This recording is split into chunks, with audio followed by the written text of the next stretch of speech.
Hi guys, what's up? Tuesday. How's everyone doing? Let me know you're in the room. Where you from? Let's go back. I see the madam is here. And Shalonda, how's everyone doing on this Taco Tuesday? You got your tacos. What do y'all drink on Tuesdays? Tequila? Kenya's on, River's on, and I wanted to do the Afro look. You know, that's what Kenya is known for. So yeah. So how's everyone's weekend? How was everyone's weekend? Of course. Um, what did I do? You know what? I had a peaceful weekend. I didn't do anything. This was my first weekend in a long time at home, all weekend long, Friday to Sunday. And I didn't do anything. I kind of just like cleaned up, brainstormed some things. I did make an announcement that I was on my way to the people's. Like, right? Can't y'all see me being the people's queen? But anyway, so yeah, and then yesterday I had to do some running around, had to run out of town for some things and get back for our guests this morning and work and stuff like that. Other than that, what are y'all doing? Of course, you know my co-host is always late. So when HR sends pink slips, I don't want y'all to be upset when I'm doing this by myself. But yeah, so what do y'all got going on this Tuesday? Make sure that you share the live because we definitely want Kenya's aka Rivers story to be told everywhere. My auntie. So yeah. But what else? What do y'all have going on before we bring on our guests? We got a couple of minutes to shoot the shit, if you might say. Hello, Portia. Shouts out to Atlanta's top stylist. Um, check out Portia Porsche Salons out in, I believe it's Conyers, if you want the best of the best hair done. She does custom wigs. She does quick weaves. She does sew-ins. And then she has someone in her salon that does natural hair by the name of Uncle Storm. So make sure you hit up Portia. Hello from St. Louis, St. Louis. Ow. That arch. Girl, I came up there. I was so scared to get on that arch. I was too scared, but I did go down there and see it. I came during COVID, so it was snowing and it was cold and stuff like that. Other than that, what do y'all have going on? We have a great guest tonight. I'm more than sure that this person is going to be raw and uncut, nothing to lose. So definitely won't hold back from the conversation. Um, but yeah, so soon as we get the other person on, we'll go ahead and do that. Other than that, let's see. So this weekend, Atlanta, Georgia, we have North America coming up. So if you are in the Atlanta area or you're just looking for a great contest, um, please go out and support Rail along with the North America family. So that is Glam Davenport and Javon Braxton. And then you have Tokyo Davenport. I'm not really sure who the plus or Mister is. Um, but they do have a Mr. Plus. And then the newcomers are Rocky Sensation, I believe, and Raven, is it Sanchez? I think it is. Cassadine, something like that. So Saturday and Sunday, Atlanta, Georgia, I think it was the Marriott North America will be crowning their new what is it, flight attendants or pilots or what have you, whatever their thing is. So make sure you go out and support them. Hey Marvin, how are you? Other than that, there's nothing really going on. There's nothing else going on this week. Of course, July 1st. Um, it's here. So Pride is over. Y'all done priding? Pride month is over. I'm good. How are you, Lily? Okay, so that's who the plus is. Genesis DeMornay. Great.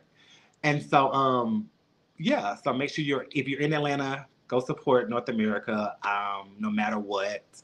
And yeah, let's bring on well no, I see her. So yeah. And then that's really it. Getting ready to go have drinks with the athlete. Y'all going to keep me company.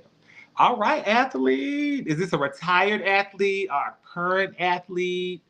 Is this an NFL player, NBA player, MLB player, hockey? What's up? Hey, beautiful, gorgeous self. How are you? um, but yeah, so make sure that you check out on the point of view tomorrow with Chevelle and her crew, Neil, Trent, and Dominique. Shouts out to Dominique for giving us a great interview on last week. It was very open, it's very honest. We learned a lot about her, which is what we try to do. And yeah, a retired athlete. Okay, so one with some old money. One with some old money. So yeah, y'all. So I went and got a Canadian Clear. So y'all know I don't drink, never drink or whatever. Took my first shot like a couple weeks ago. And this makes me feel like I'm just drinking wine, even though it's sparkling water. So yeah, shouts out to that. I don't understand why you can never be on time. Hi. Hi. How was your day? You look lovely. It was good. It's That's thank you. I good. just want to know why you can never be on time. Because I have traffic sometimes, I have to drive home from work. You So sometimes understand it that just this, doesn't you work know out. what time, dude? We've been doing this almost 2 years. I agree, but unfortunately, I can't tell my office, hey, because you don't like me doing it in the car either. You have any announcements? Well, we of course we're gearing up. The tickets are live for Miss Texas US of A, Miss Gay Texas US of A, which will be August 20th through the 22nd. You can find tickets on my page or the Texas Collective page.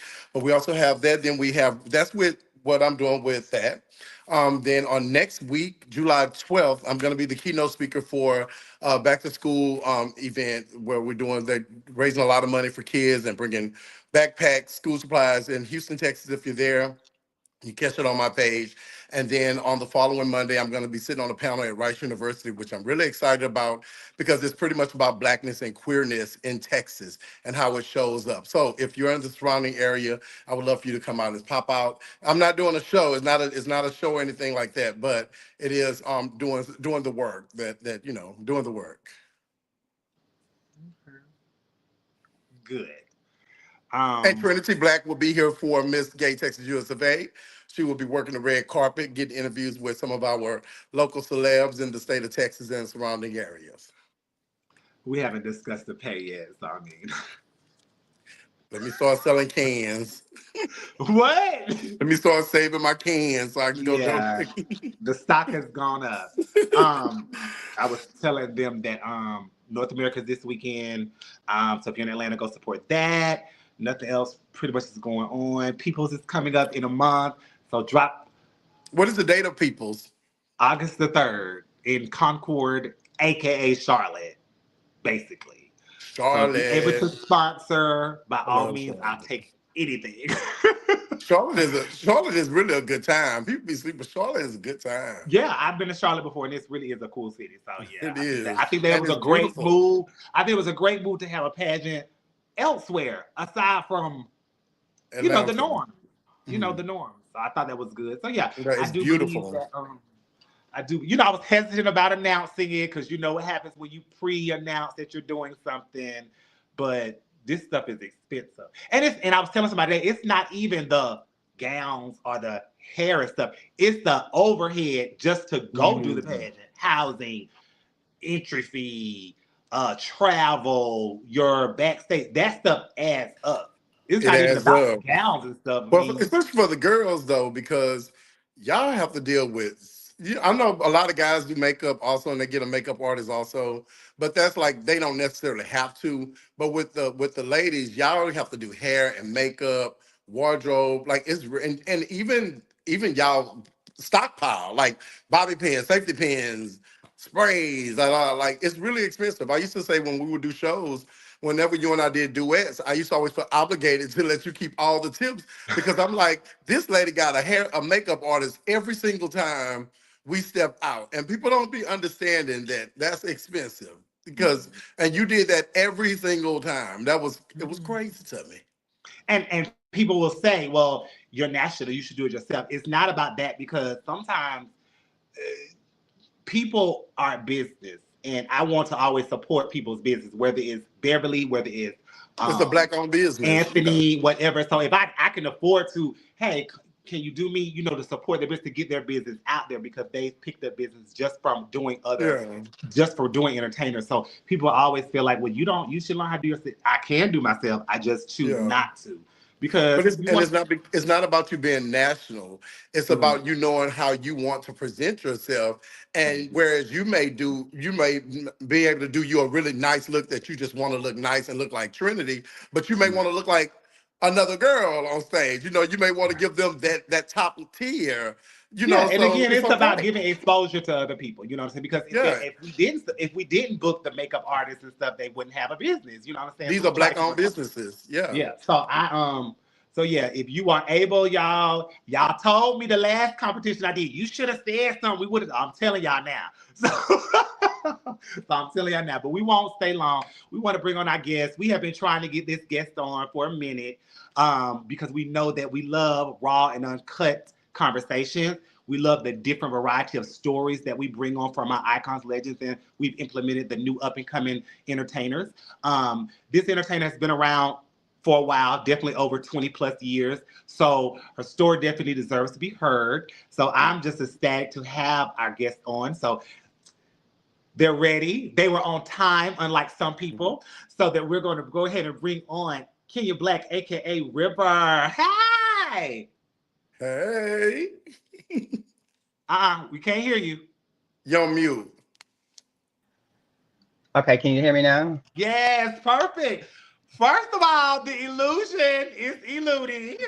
Thank you very much. Look, don't get me out here to get to acting all gay and stuff. I'm the trade, bitch. Hold on, stop playing. Right, you are the trade. That's good. So before we get started, I want to be respectful. Kenya or River? What do you prefer? Well, my real name is River. You can call me River. I mean, I don't have a problem people calling me Kenya. If they're not doing it in a derogatory way, if that makes Right. sense. Okay. Perfect. All right. Just wanted to get that out there. Well, first of all, thank you for giving us this hour or so. You know, we always still are so because we've had people stay on for 3 of your Gotcha. time. We definitely want to be able to get your story. You are one you're a unique breed. You know, I've known you a long time. You are auntie through Deshaun and of course through Amelia. So, and to hear your journey is going to be something that a lot of people not only wanted to hear, but some people need to hear. So thank you for being open and transparent this next couple of excuse me, and being so receptive Bitch. of being able to come on. I'm not even, I just can't believe I'm about to do this, girl. This is crazy. Ken, you got anything you want to say? What's up, River? How you doing, Wendell? Good to see you. Nice seeing you. Let's Okay. get I love. it. Yes, yes. Okay, so first of all, let's start off with an icebreaker. How was your day? What was the pitch and peak of your day? Today, Mm-hmm. shit. I just went to work. It wasn't no fucking. I just went to. Well, you know what? I take that back. There's a lady who came in. She's 74, and we were talking. She's like an artist. She lived through like the civil rights era, the disco era. And she got married. I had a really good conversation with her. That was like the highlight of my day for me. She was so amazing. She was cool. What was she saying about the civil rights? She marched Well, with Martin Hill?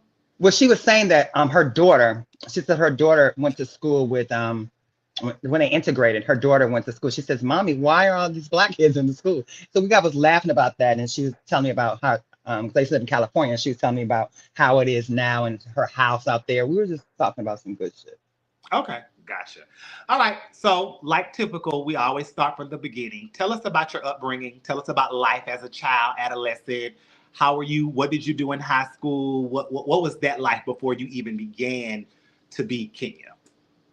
My starting, I didn't really have a bad upbringing, but it wasn't good. It was kind of a little bit up and down. I was raised. My mom was a single mom. Of course, my dad was in the picture, but my mom was still a single mom. I ultimately ended up moving in with my grandmother, just because my mom said I was too much for her to handle, and I kind of was a little bit. So we went. Trying to see how I can start this. I'm from Milwaukee, Wisconsin. I lived there until I was about 19. I went to Milwaukee High School of the Arts.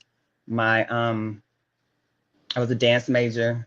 Like I said, my grandmother raised me most of my entire life. I was kind of a bad child. In the 8th grade, I got kicked out of school because I stabbed this boy who used to bully me. Oh,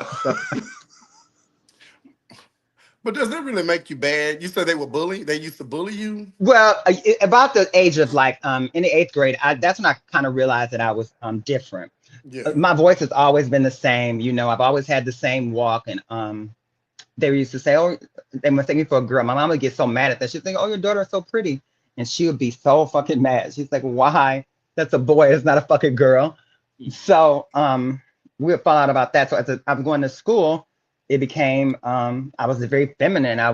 My voice was still fucking high. And the boy, he used to, when I walked past my desk, he walked past my desk and kick the book over, kick my book bag and call me a fag.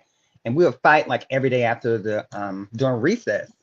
So I just got tired of fighting. I got tired of him, accosting me and bullying me. So when the last time he did it, I said, he said, I'm gonna kick your ass after school. I said, okay, I got something for you. We went outside. He got to swinging. I took out the razor, bitch, and sliced his arm. And they took my ass to the alternative school. Oh, wow. For defending yourself. Crazy. So, yeah, basically you were defending yourself. I was, but but back then they didn't call it that. They just like, Yeah. even because I told the teacher, I was like, look, I'm getting this boy keeps messing with me, and she's like, oh, he's just playing. That's just how he plays. So they put me in a group home. I first went to detention for about 2 months. They wouldn't let my mom take me out. They was like, well, he's dangerous. And I was like, bitch, I'm not dangerous yet. So that was that. But ultimately, I had a really good childhood. I don't think I would take any of it back. It was really good. Even the bad things that happened, and the only thing bad happened was me and my mom. We bumped heads. She was a young mom, so we would always bump heads as I got older. Mm-hmm. How was she accepting to your identity and sexuality as a teen? My uncle was gay. He was very known around. He was a drag queen. He was gay. He was very known around Milwaukee. So they didn't expect me. At first, they didn't expect me to be gay. But once she found, I think my mom took it the hardest. Everybody else kind of knew. She was like, I didn't want no fag as a child. But then she would never ever say he or she. She would say my child or they. And that was and I'm thinking now the time we live in today, I was like, that's really weird that she would always say that. Mm-hmm. But after she came around, once she realized how much I was loved in the community, that made her want to love me even more. Mm-hmm. How was your dad? I know you said that he was around. Was he the same way? My dad is really funny, and I find that even now that we're a lot closer. My dad is a man's man. He's a ladies' man. I shouldn't say a man's man, bitch. My dad is straight. He had a lot of women around him, so to have a gay son, he asked me the first time because I didn't, like I said, I didn't even know I was really gay up until like probably like 16, 17. So when I first about 18, I started taking hormones, and he was like, is this what you want to do? He's always been so empathetic and so good he never chastised me, he never talked down to me. He's always been so good to me, and I appreciate him for that. Okay. So I heard you say you're from Milwaukee. That's where the Jeffrey Dahmer was, right? Jeffrey Dahmer lived right around the corner from my high school. No. Were you around when all of that was going on, or was that? No, I was during Jeffrey Dahmer, I was like a sophomore, junior in high school. So his house was right around the corner from our high school. So it was about 5 or 6 of us, and 5 or 6 of us gay black kids at the school that were out. So, and out of all of them, maybe only 2 of them like white guys, my friend Ruben and this other boy. But I knew that he wasn't somebody that I was going to come in contact with, because I wasn't dating white dudes, I didn't, they never approached me, and I didn't want that. It was something that I wasn't doing. Right. So, but my family, on the other hand, wanted, they wouldn't let me go out. They would pick me up from school. It was very, during that time, it was very traumatic for a lot of people, because you had to be in a house at a certain time. They was picking you up. They were checking on you. It was crazy. It was very fucking crazy.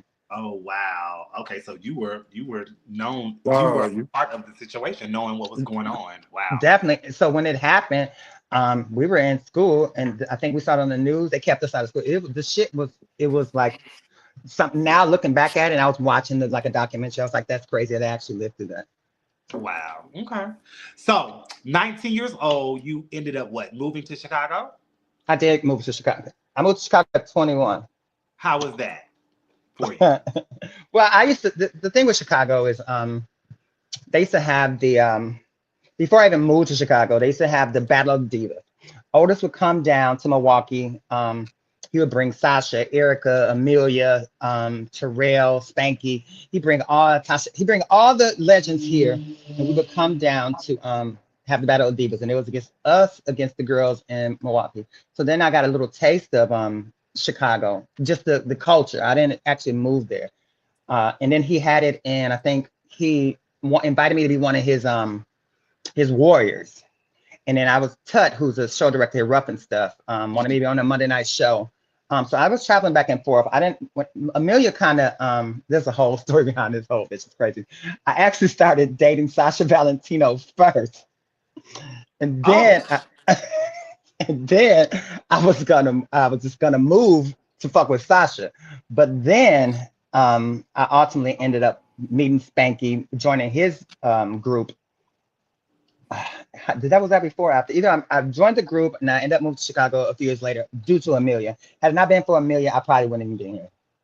Oh, okay. So you started doing or entertaining while you were in Milwaukee, then you ended up moving to Chicago, or was it the other way around? It was, first of all, I I started entertaining about during my sophomore year. I went to school as a girl. How the fuck did I leave that out? I went to school as a girl for my whole entire sophomore year. Because remember, I got kicked out of school the 8th grade on the way to the 9th grade. The 9th grade, I was in an alternative school. During my alternative school, they were like, we can audition for the other West Division. So I auditioned for the school. I'm a girl. During the summer, I started doing my hair like T-Boz. I'm walking around as a girl. Through the whole, maybe like a whole month, they didn't even know I was a boy in high school, and I was using the bathroom and everything. Somebody told them, it was a big old scandal. It was a big fucking scandal. Somebody told them, and the principal was like, you can't do that. They threatened to expel me. My grandmother said she's going to call the news station. It was a mess. It was a mess. So, and I said that because I had to go back to that, because during that time is when I started actually experiencing with entertaining. You know, I would go to the thrift store and we had a Club Tina's. I would do a show there because my uncle, like I said, was gay. He was a drag queen, so he would make sure I was okay. So I would go to the club and do a show. But then I started dancing with Spanky after that. I became a boy. I was dancing with Spanky, and then I became a girl, and then I moved to Chicago. Okay. So you moved to Chicago, and then you were working with Rough and Stuff. And when did Amelia become your mother? Or Amelia became my mother before I even moved. There was a few people. I have a few mothers actually, and I have a few mothers because I have different journeys, different steps in my life. My first mom was Tracy Ross, Dominique Mahan, and then I had the mother, and they were just my mothers because I just needed somebody to be around me, and I shouldn't say need. I was soaking up everything they were doing. She was Dominique was Anita Baker. She was going to all these pageants. Tracy was a girl during the, she was trans, and I was like, oh, this is intriguing to me. So then I ran into my other gay mom, Mesa, who is still my good friend to this day. And then how did I meet Amelia? I met Amelia through Otis. She walked into the club one day, and I saw her, and she just so sickening. She had a ponytail, she had her glasses on, and she was dressed so fish. I was like, oh my God, this girl is so sickening. And I knew that I'm leaving a mother out. Sorry. We have to Candy Love. Candy Love, I don't know if you know who Candy Love is. Mm-hmm. She's a girl from here. She's a SRS, and she just opened she became my mother first, honestly, because she just introduced me to the entertainment field, because she was stripped, and I was like, oh wow, she just had her surgery, she was stripped. And then Candy was busy because she just had her surgery, and that's how Amelia became my mother. Not that I picked her second, but because I just saw, when I saw Amelia, I saw myself in her, and that's why I picked her. Okay. So now go back, because you said something that people want to know. How did you even end up dating Sasha? How did that come about? Well, I am so attracted to beautiful people, whether the gender. I'm so attracted to that. And Sasha, I think she was young, or not that much. She was so intriguing to me, and she would look at me, and she's like, "That's my little." She used to call me something, her little bunny, a little date or some shit. But I thought she was so fucking beautiful, and she was so short, and I have a thing for like short, light skin. I was like, "Oh my God." and I just instantly I fell in I wouldn't say love, I fell in lust up until it was time to do the lustful part, and I was like, no, ma'am, this is not what's gonna happen. What's gonna happen? And I, you know what, and I, how it happened, I love Sasha. And even after I became a girl, we still stayed click tight. But I think that what happened was she did to me in front of everybody. Well, it wasn't in front of everybody. I was at my girlfriend's Indigo Blue house. I just came down to watch the show. I stayed over Tuesday night, and she got up. We slept together in clothes, and we was like cuddling. And she got up and went and she put on she took her hair out of the ponytail she had. She lay down as a girl. She got up, took her hair out of the ponytail, put some boxers on, took her panties off, put some boxers on, put a t-shirt on, and she came and laid behind me hard. And not that but she did it. So she did it. How she did it was there were people it was like everybody was up, right? So we're only in the living room sleeping. Everybody was up. They were in the kitchen smoking, doing, just kicking it. And she came and did that to me. And I was like, I'm thinking to myself, bitch, I'm about to get up. So I got up, and that was that. I was like, no, you're not gonna, no, bitch. First of all, you're not gonna try to fuck me with all these people out here. Are you serious? Oh my God. No. Bitch, no. Okay, so y'all had never went there before, so that was no. You know what? I think that night we kissed.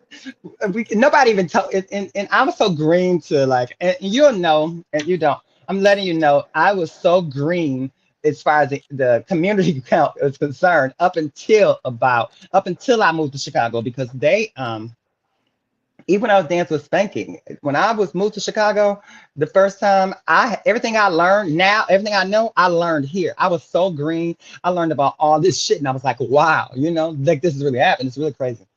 Oh, do you think that was because you came from, Wisconsin, and they saw this impressionable person and they tried to maybe take advantage of the situation? Bitch, they didn't try, they did. You know how many people took advantage of me when I was younger, just simply because I didn't know. I didn't know that the things were not supposed to happen. I didn't know a lot of the shit that's that we go through now. Or if someone say people, you need to when people say you watch their girls, but you make sure you watch your boys, because there was a lot of people preying on me because of my uncle was gay, because I was out, and I didn't really start having sex. Well, no, I didn't start actually having penetrational sex up until later on in life. So it was very like, I was molested, but I can't say that, I don't want to put that like I wanted it. I didn't go about like, I didn't try to stop it, I must say. I didn't try to stop it. Oh, okay. You didn't know what it was, basically. I didn't know what it was. I knew that the feeling that I was getting from it, okay, if I was like, okay, so this must be right. This has to be right, Gotcha. That's how I thought. So when you were a sophomore going to school as a girl, what was your name? What were they calling? D. D. Okay, D. No, so, and they were calling me Dee. It was Dee. Dee. Well, did you know that you were trans, or were you just deciding to dress up? I was just dressing up because that's what I saw around me. Like I said, remember, I was hanging with Tracy and Simone. They were full-time women. They were full-time, living day to day. That's those were my role models at the time. All my cousins, I have like, my grandmother had 8 kids. It's like, it was like 12 grandkids. Most of them were girls, and they were all spread out. And my cousins, the 3 dudes that I hung up with, one of them was a drug dealer. He was 24, 28. The other 2 were in jail. So I didn't really have like anybody to hang around with. Right. That was going to look out. So Tracy and Simone ended up being that person for me, Okay. So you're in Chicago. You have met Amelia. You dated Sasha. She tried to have you. And you're working with Rough and Stuff and all of that. So what are you learning through that time period? When did you become Kenya? When I first got here, you know what? There's a whole, and I don't know how I skipped a chapter. Before I moved to Chicago, wait, I'm gonna take you. My grandmother died, right? This is how everything came about. My grandmother died. My grandmother had my grandfather died in her old house. She became She won a lawsuit like $3-4 million, right? She bought a house. I was living with her. She was basically taking care of me. She ended up dying. My auntie got the house when she died. My auntie hated me, and most of her kids hated me because they felt like I was stopping them from getting money. My grandmother trusted me, you know. She really, really trusted me, and anybody in my family knows that I was her heart, and she trusted me with her life. So when the kids realized that when she died and they about to get this money, they didn't give a fuck about me. So my auntie kicked me out the house. She says, I don't really want no gay shit in here. My kid's about to be here. My man about to move in. So you're going to have to go. So I ended up, the year before that, I had did Wisconsin Continental. I won Wisconsin Continental. I went to the pageant. I met somebody named, my sister named Raul, lives in Miami. She was like, bitch, you was sickening. So as my auntie kicked me out the house, I called Raul. I think we started talking. I just told him the situation. Like, come to Miami. So he bought me a ticket, a Sunday ticket, mind you, to Miami. It was my first time on the plane. I got to Miami. And that was that. I worked at the club down there. That's when I actually met into Sheena and it was Sheena. There's a bunch of other Miami girls now that I know, Tatiana Braxton, Pilar. And I ended up working at 9 West with Sunny Delight. Sunny had started her transition. I had started mine. And we worked together at 9 West on South Beach. I ended up, I think it was like 3 or 4 months I was working at 9 West. We get to, one day I'm at work, Raul calls me and says, you have to go. And I'm like, why? He said, the Haitians, he said, somebody came in, we got our home got raided, or what do they do when you go and kicking somebody's door, house? They had a home invasion. They had a home invasion. So he said the Haitians tied his family up, looking for the black girl. So he packed all my things, brought them to work. That night, he put me on the plane back to Milwaukee. You were the black girl they were looking for? I was the black girl they were looking for, and I didn't even know it. He said, bitch, we got to get you out of here. And I'm like, what? He's like, yes, bitch. He says, my family has just been, we had a home invasion. They tied my nephew up and they tortured us looking for you. And I was like, what? Because I was going in and out at night. I think that they thought that I was hoeing or something, but I was like, it was crazy. It was really crazy. Well, why were they looking? What did you do to the people? But I ain't did nothing to them people. But I think because too, they were Puerto Rican, they were Puerto Rican Latino. So I was the only black person that was living with them. So shit, I was like, well, bitch, okay, send me home. Okay, you go back to Milwaukee. I go back to Milwaukee. I'm like, I had just, I mean, I don't think I was on hormones. I don't think I had any work. Well, no, I did have work because my grandmother paid for me to have work done. I'm sorry, I'm smoking. I was smoking, so I just like skip the whole chapter, but just bear with me, okay? Give me a moment. Okay. So my grandmother paid for my work, so I had my boy instilled. I didn't really have any titties. It was just hormones. So we're down. After Raul, I moved back to Milwaukee. I started working at Hooters.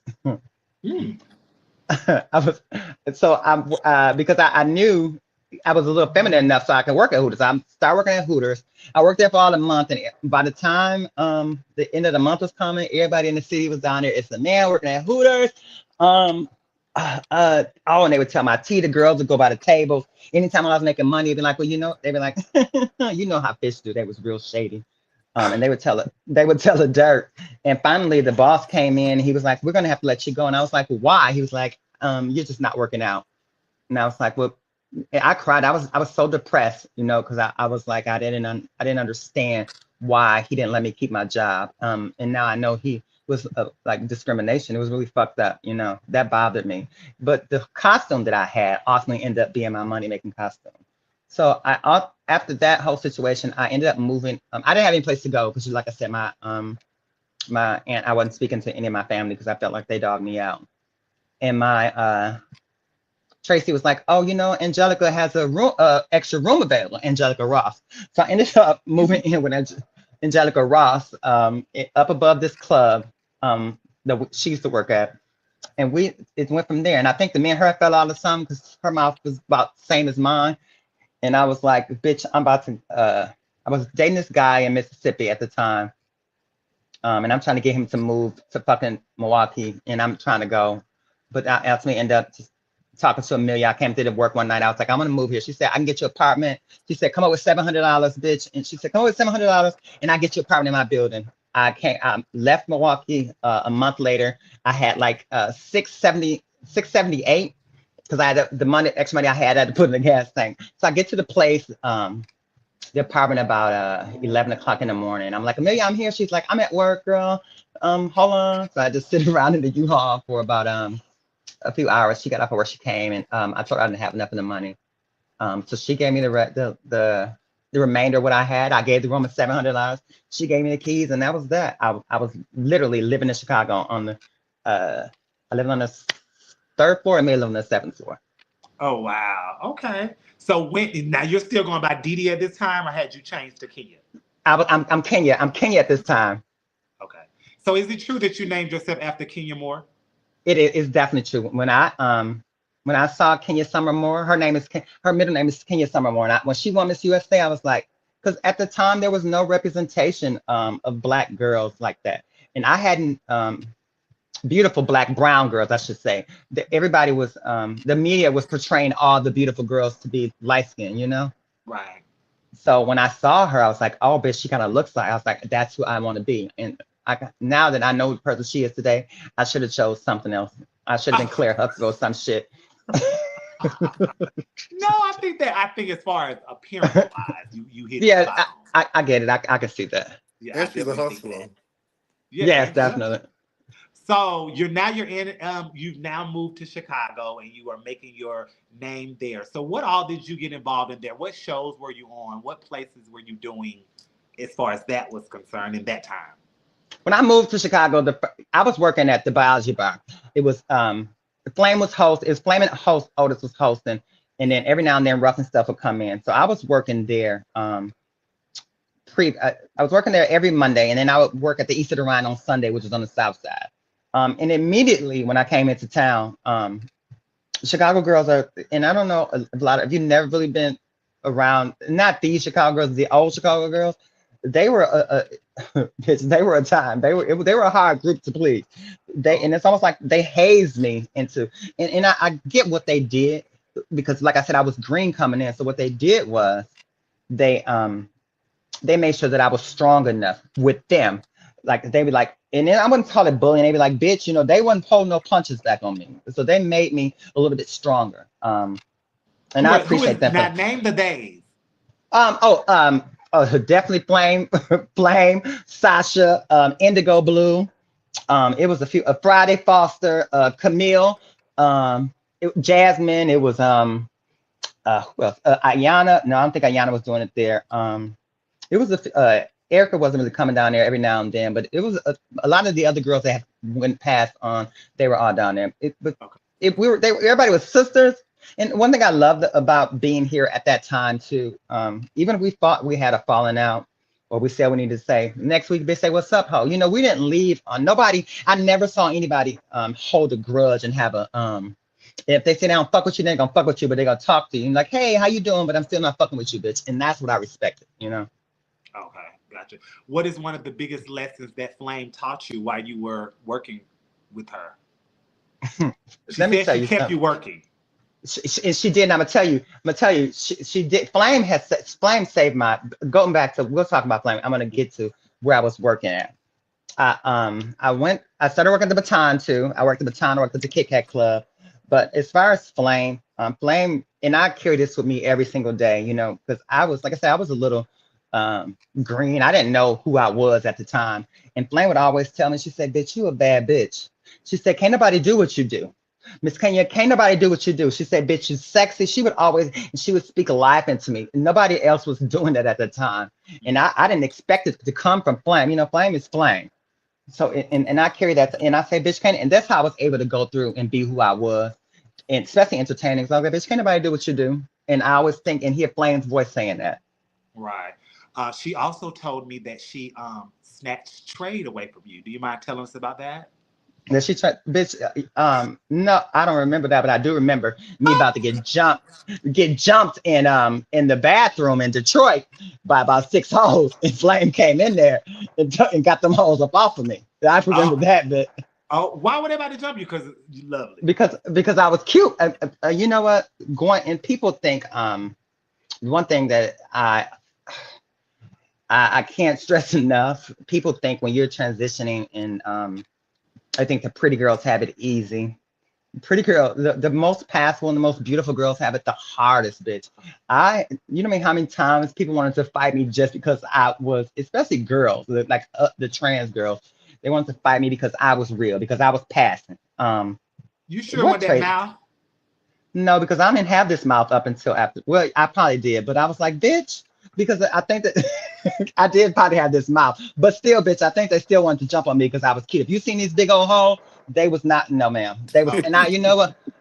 Them was some big bitches, and they didn't get the same work we had. Like they work was all over. So, bitch, I was like, no, ma'am, you're not gonna get me. Them hoes tried to get me in the bathroom. What trade is she? Did she say she took him away from me in the she aspect that just she said she took him from me? snatched them. She just said she snatched them from you. Girl, Flame can't take no trade from me, bitch. Calm down. Tell us about Not the like time that you did work for the Baton. How was that for you? you know what? I had been to the Baton. I had seen the Baton. And going down there, and I would always go down there and because I'm a big fan of Cezanne. I'm a big fan of Monica Monroe. And at the time, I thought Mimi was the most beautiful person in the world, you know. Um, so that's how I got really close with Cezanne when I was going to watch the show.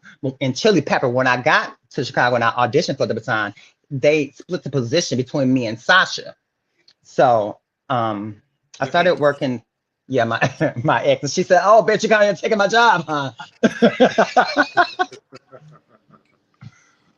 So, Right. bitch, I started working. We started working together. And my Hooters out uniform that I would use, uh, I would use it to do Shania Twain Feel Like a Woman. I would strip and have that on, and the club would go crazy. The baton for me was I learned so much. I was and I was most when you're a new girl coming in, you're young and tender. And this is in any industry. Somebody who's fresh and new coming in, the people who's been there are gonna make it not easy for you if that makes sense. So I got a lot of pushback from a lot of hoes. You know, they were called down there. Like I said, I had just moved to Chicago. I didn't really have no drag. Any drag that I had, Amelia gave to me. Amelia would give it to me. Candy would give it to me. And just people were like, "Here, bitch, I don't need this. Take this. I know you're working at the time. Take this." So I had like clothes like that. But during the course of the month that I was working there, they would call down there and be like, "Oh, she ain't got no clothes, Jimmy. Why you hire her?" It was just a lot of hating, bitch. They'd be like, they would call him almost every day, and ultimately I ended up getting fired, not because of and that's why I respect Jimmy so much because no matter what they said about me, he never ever got rid of me because of that. You know, he ultimately ended up letting me go because they had rehearsal at 12 o'clock.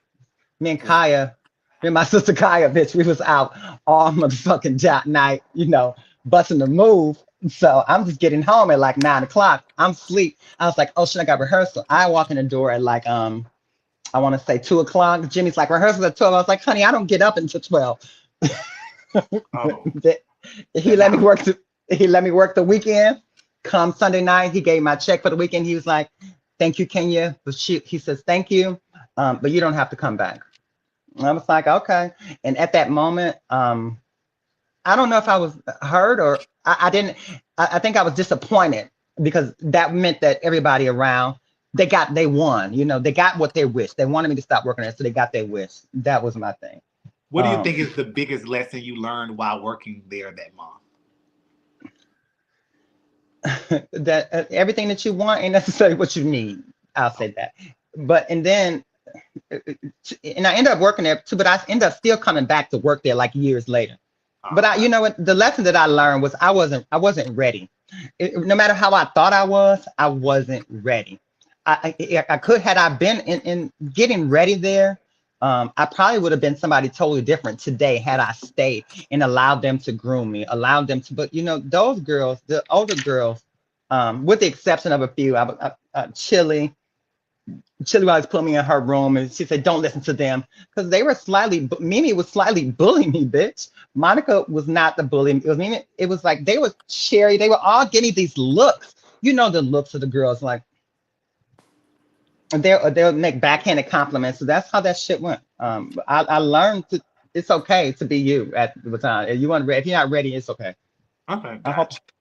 Let's talk about pageantry. When did you, not deep into it, but when did you start? Let's just start there. I know you said you did Wisconsin Continental. Was that your first competition? I need to see how I look. Hold on. No, my first pageant I did. Why are you laughing, bitch? You had put us on hold and see how you look. See how you look. I started doing, everything out in Wisconsin. I won.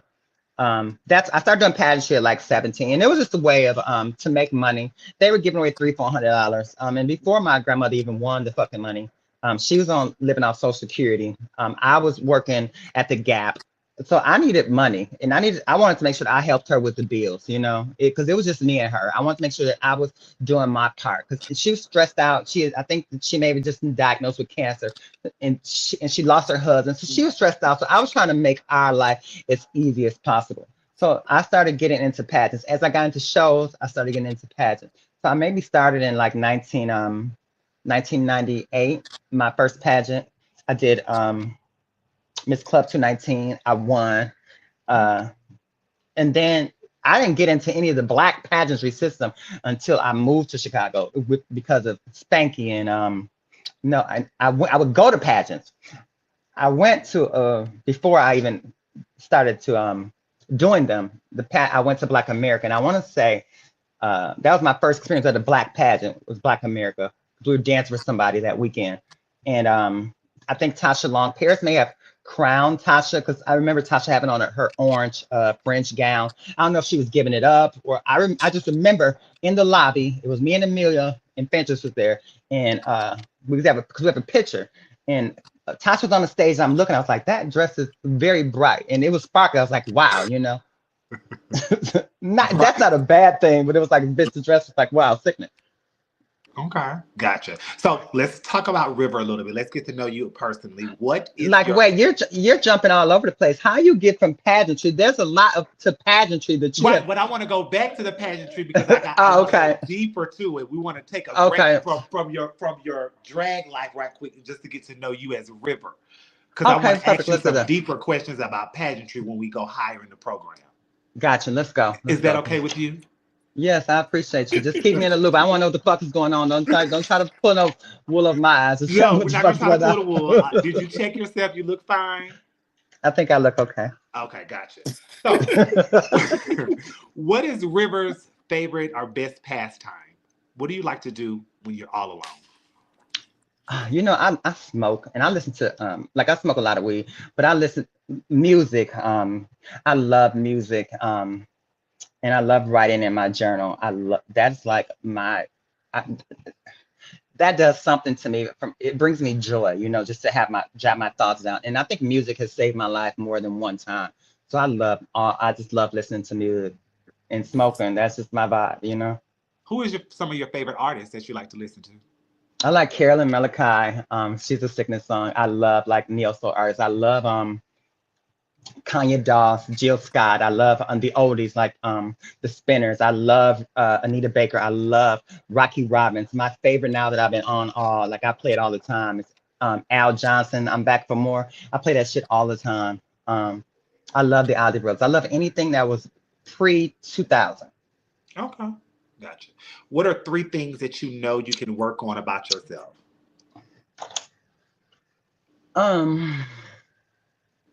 Honey, I'm perfect. I ain't nothing to work. I need to work on. Okay. No, I'm just kidding.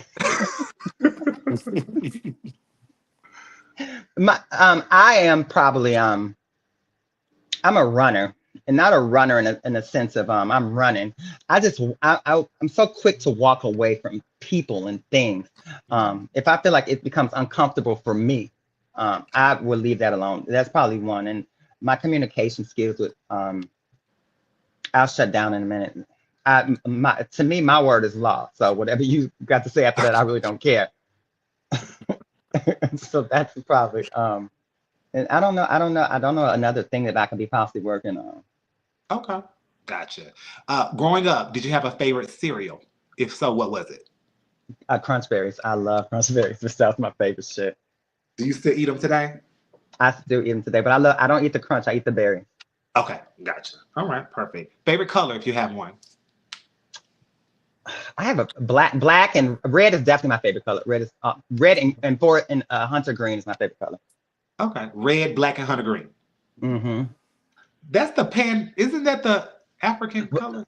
Yeah, but see, and that's what's weird because I didn't even know that when I started. I just started liking the colors, not even realizing that that's the black power thing. Yeah. Flag. Okay, gotcha. If you could live in any decade, which one would you choose? The Or fucking relive. the 70s. Oh my God, I would love living in the 70s because the fashion was so beautiful, the music, and everybody was so free. It was nothing and free in a sense of they weren't like bound by politics or anything like that. You know, everybody was so free. They were happy. They was happy to have nothing. They were happy to have a black and white color TV with no furniture. You know, everybody was just and they looked out for each other. That's what I would love to have been a part of that. What TV show did you like growing up as a child? A different world, the Cosby Show. I love Jim, Jim and the Holograms. Who else? Sex and the City wasn't out yet, but those three I loved. Was it Blossom? I loved Punky Brewster. I don't remember any. I'm honey, I don't remember a lot of them. Those are the three because I loved the Cosby Show, Different World. BT, I loved the Golden Girls too. Okay, gotcha. Celebrity crush. My celebrity crush now is definitely Common. Common, Most Def. That's my type. Common, Most Def. Kendrick Lamar. Omari Hardwick. And who's the? You know, like niggas. Earthy. Okay. The real Earthy niggas. Earthy niggas. You know. Yes. If you could be best friends with a celebrity, who would it be? Erykah Badu. Okay, gotcha. Have you ever met her, like throughout your touring or anything? I was on a show at a Pride, and she was before me. Oh. Or not before me. She had been there. She had a show there the night before, so she left all of her stuff in the dressing room, and it was like nothing, no clothes or anything. She left like I want to say some incense. It was a burnt incense holder, and she had honey in there. So I took the honey. I never get to chance to meet her. I had the honey, and that was just like I met her. So that was that. Did you keep it forever, or did you end up using it? I had the honey for about a month. I was like, bitch, this Erykah honey. If I could drink this honey, I know I'd be able to sing. So I used it. That was that. What's your favorite place to visit? As far as like a city to visit? Yeah, city or country or well, I've been out the country a few times, but I wouldn't want to, that's too long. My favorite place to visit would definitely be New York. I love New York. Okay. Favorite designer, if you have one. I know you Who gave you these questions, honey? You clearly don't watch it. These are the same questions we ask every week. Oh, really? Oh, Yeah. no, I'm sorry, my bad. I like designers that are not showcasing their brand on their clothing. So I love Theory. I love Vivienne Westwood is definitely one of my favorite designers.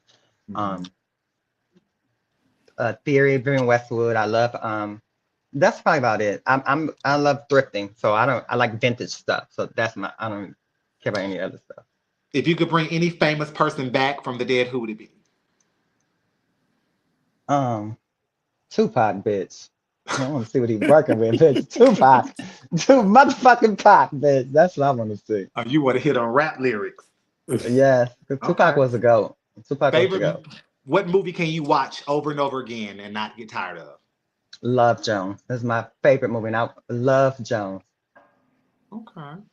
I don't know why I always see you being good friends with someone like Nia Long. Because Nia Long was the reason why. And when I used to hoe, Nia Long, I changed my name to Leah. My name was Nia Mosley. Nina Mosley. That was her name. Nia Long's name in the movie. Nina Mosley. I Right. love Nia. I think she can. Nia Long is so beautiful and so talented.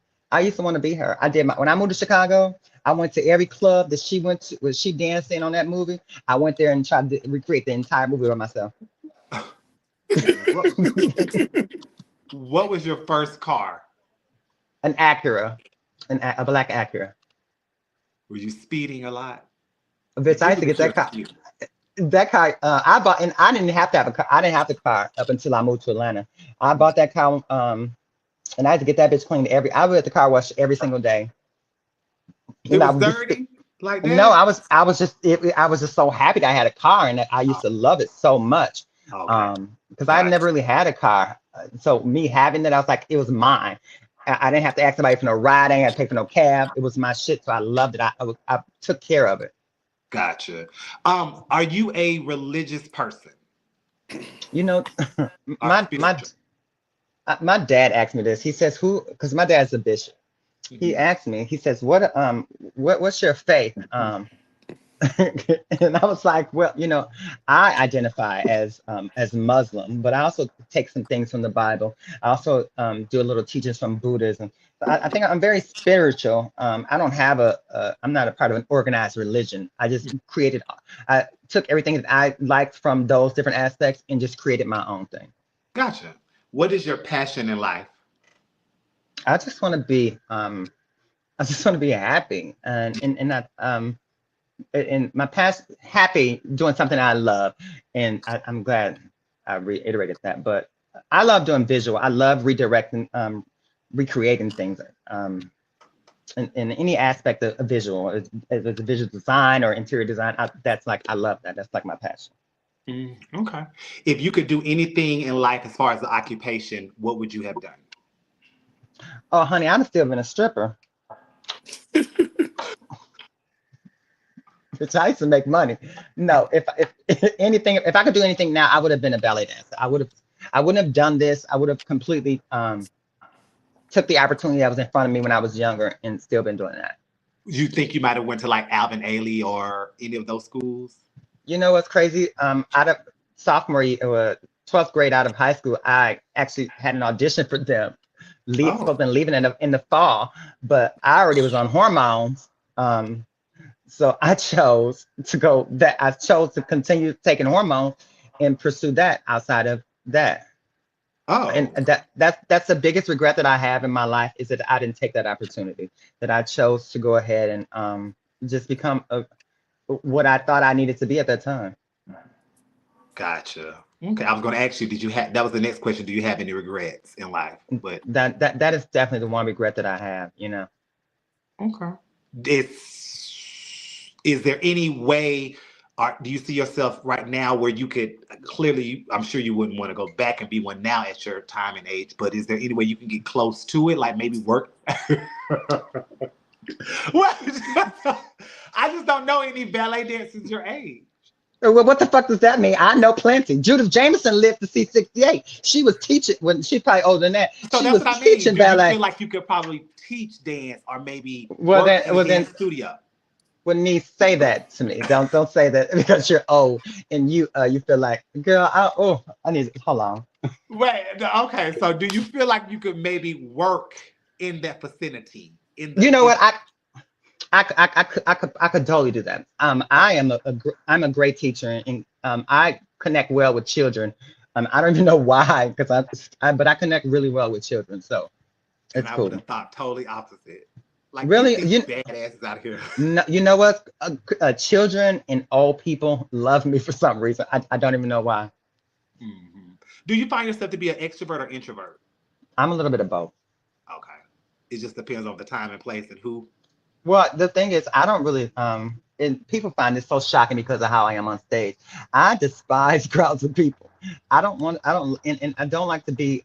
And if you ever notice, well, you can't notice because I'm not really around like that. But I just prefer not to even be doing. I prefer be at home. If I'm out, I'm out. I can be enjoying myself. But I would much rather be home, not be dealing with any of that. Gotcha. Okay. So, because you don't watch, we play a game. It's called Name It and Claim It, right?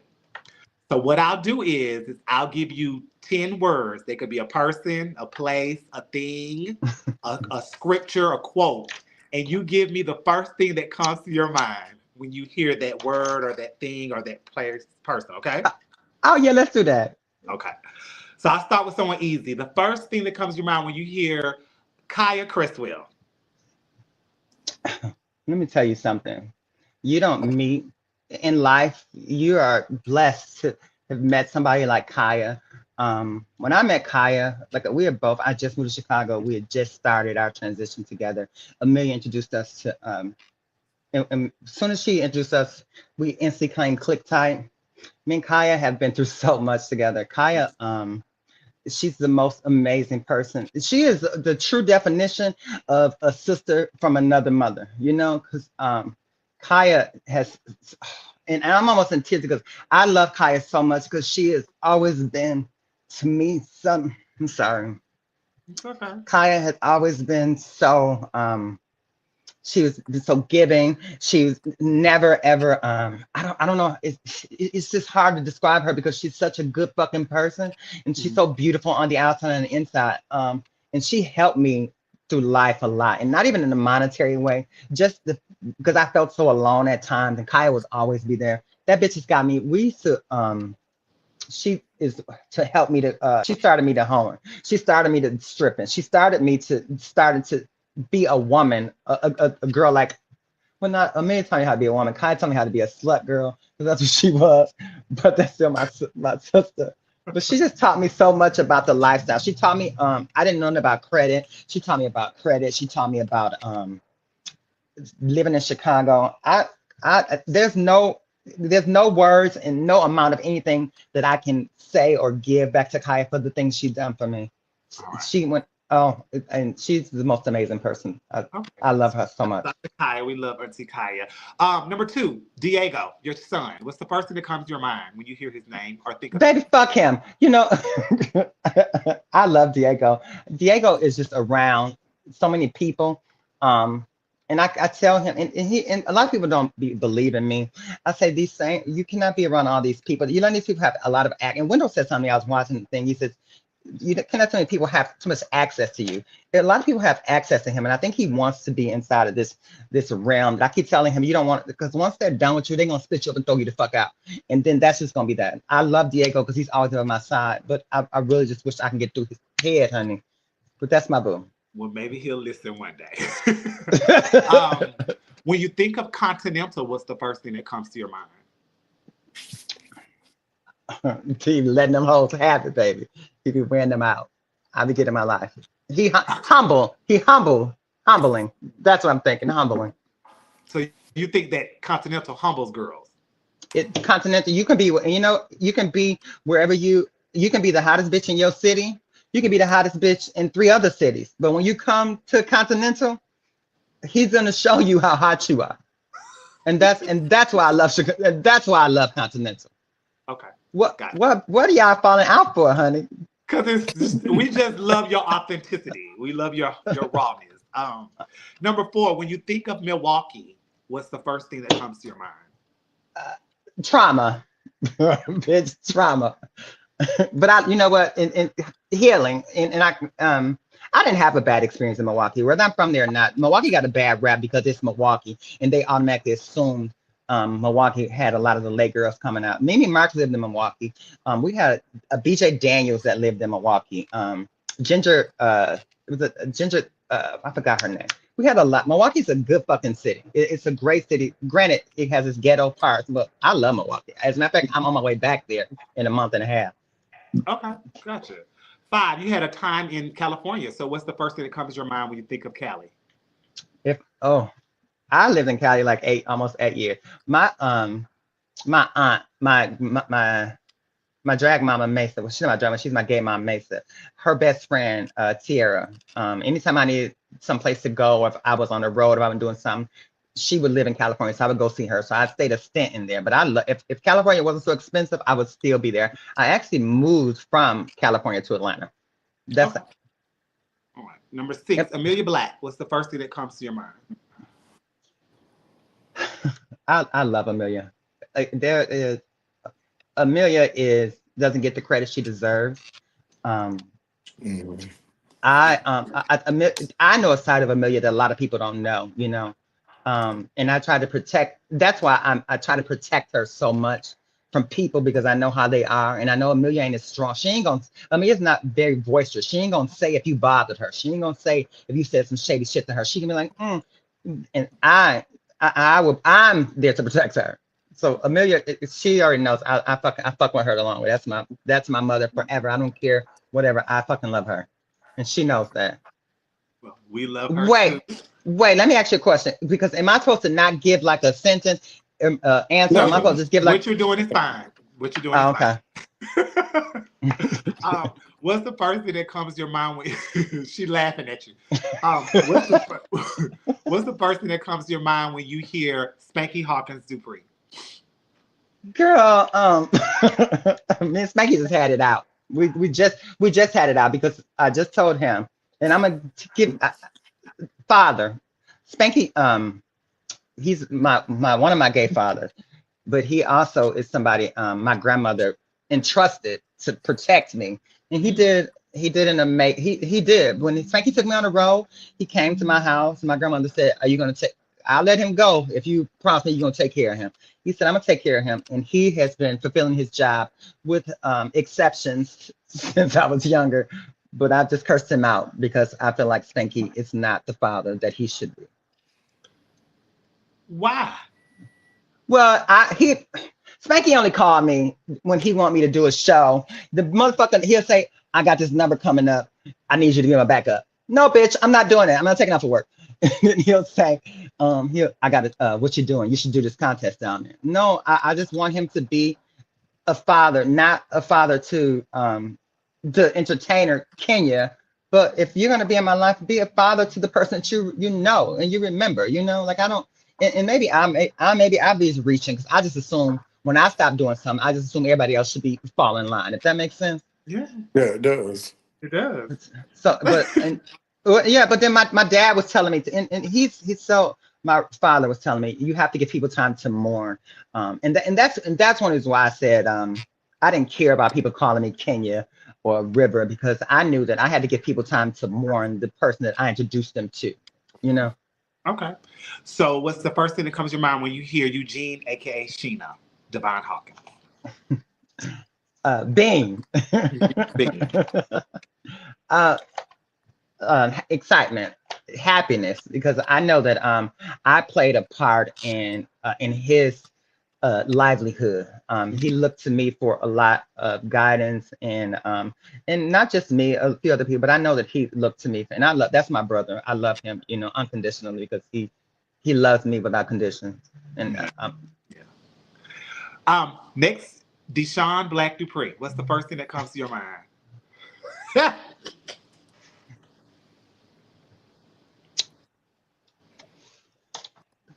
there are and I knew that you were gonna ask me this. And I'm gonna try to be as transparent as possible with me and Deshaun. When I met Deshaun through Amelia. Me and Deshaun instantly clicked. Amelia, during that time, it was me, Deshaun, Kaya, Blotisha, Dwight, and Kaya. Those are all of Amelia's kids, and Ayana. So me and Deshaun clicked as well as me and Ayana. But me and Deshaun fell out. One time and I probably shouldn't say this because we've talked about this, but I feel like I need to say this because I haven't said this out loud because it hurt me so much. We fell out over a boy and he says, "Bitch, I hope you die of AIDS."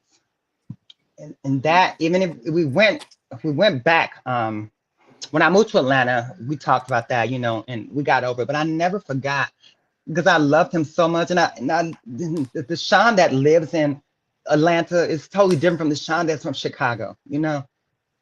That so I mean we've hashed our things out, but I don't look at the Sean the same way as I did. I love him so much, but I don't think that I love Deshaun. I'm just not. Next question. Okay. Atlanta, Georgia. What's the first thing that comes to your mind? Girl, it's a setup, bitch. It's a setup. No, smoke and mirrors is what the fuck it is. Unpack that for us. What does that mean? That means, notice how people move to Atlanta. On the surface, if you ever, when I first moved to Atlanta, it was, everything was open. They had the Chaparral, they had 708. When I first moved there, it was almost like something you see off the TV screen. But once you take the layers off, you unzip that shit and you go through, and you get in the inside, it becomes something totally different. It can change if you allow it to. Atlanta is gonna eat you up and spit you out. You have to be strong to live there, and you have to make sure that you're going there with a plan. I'm so thankful that the people that I had around me at the time made sure that I was okay, because I could have easily slipped in the cracks. Atlanta is a hard city, bitch, if you ain't on your shit. Mm-hmm. Mm-hmm. Now, do you mean on your shit as far as the entertainment aspect, or just life in general? Well, when I moved to Atlanta, I didn't even go to, entertaining was secondary to me, because I was in the straight clubs. Like I said, I was with Kaya. We were stripping, we were going all over. So when I moved, when I started entertaining, it became something totally different. Then that's, to answer your question, a little bit of both, Okay. So someone did want to know, why did you stop stripping? If there's a reasoning why you stopped it, is there a certain reason why you stopped? because transgender became too popular. That's why. And I stopped stripping too, because I worked at a topless club. And during the course of about 2005, 2006, a lot of the clubs stopped doing topless. They were doing fully nude. It was me, Kaya, and Gia. Those were the only two that had sex changes. I didn't have a sex change. I could do the pussy stunt, but at the end, can lay on the ground and spread my legs open. I can do it on stage real quick, but these niggas want to see it up close. I couldn't do that, so that's why I ended up stopping stripping. Okay. So you moved to Atlanta, you stripping, you could become this big, huge, and everyone wants to see Kenya. Now, how did Nyesha become your mother? When did that, or one of your mothers, when did that come about? Well, there's technically I only technically have three mothers. Mm-hmm. Mesa, Amelia, and Nyesha. Nyesha became my mother because Nyesha saw something in me that I didn't see in myself. She saw me when I first moved there. I hadn't been out. I went to the Chaparral one Saturday. I want to say it was a Sunday or Tuesday, and they just finished the show. She walked up to me. She's like, "You want to work?"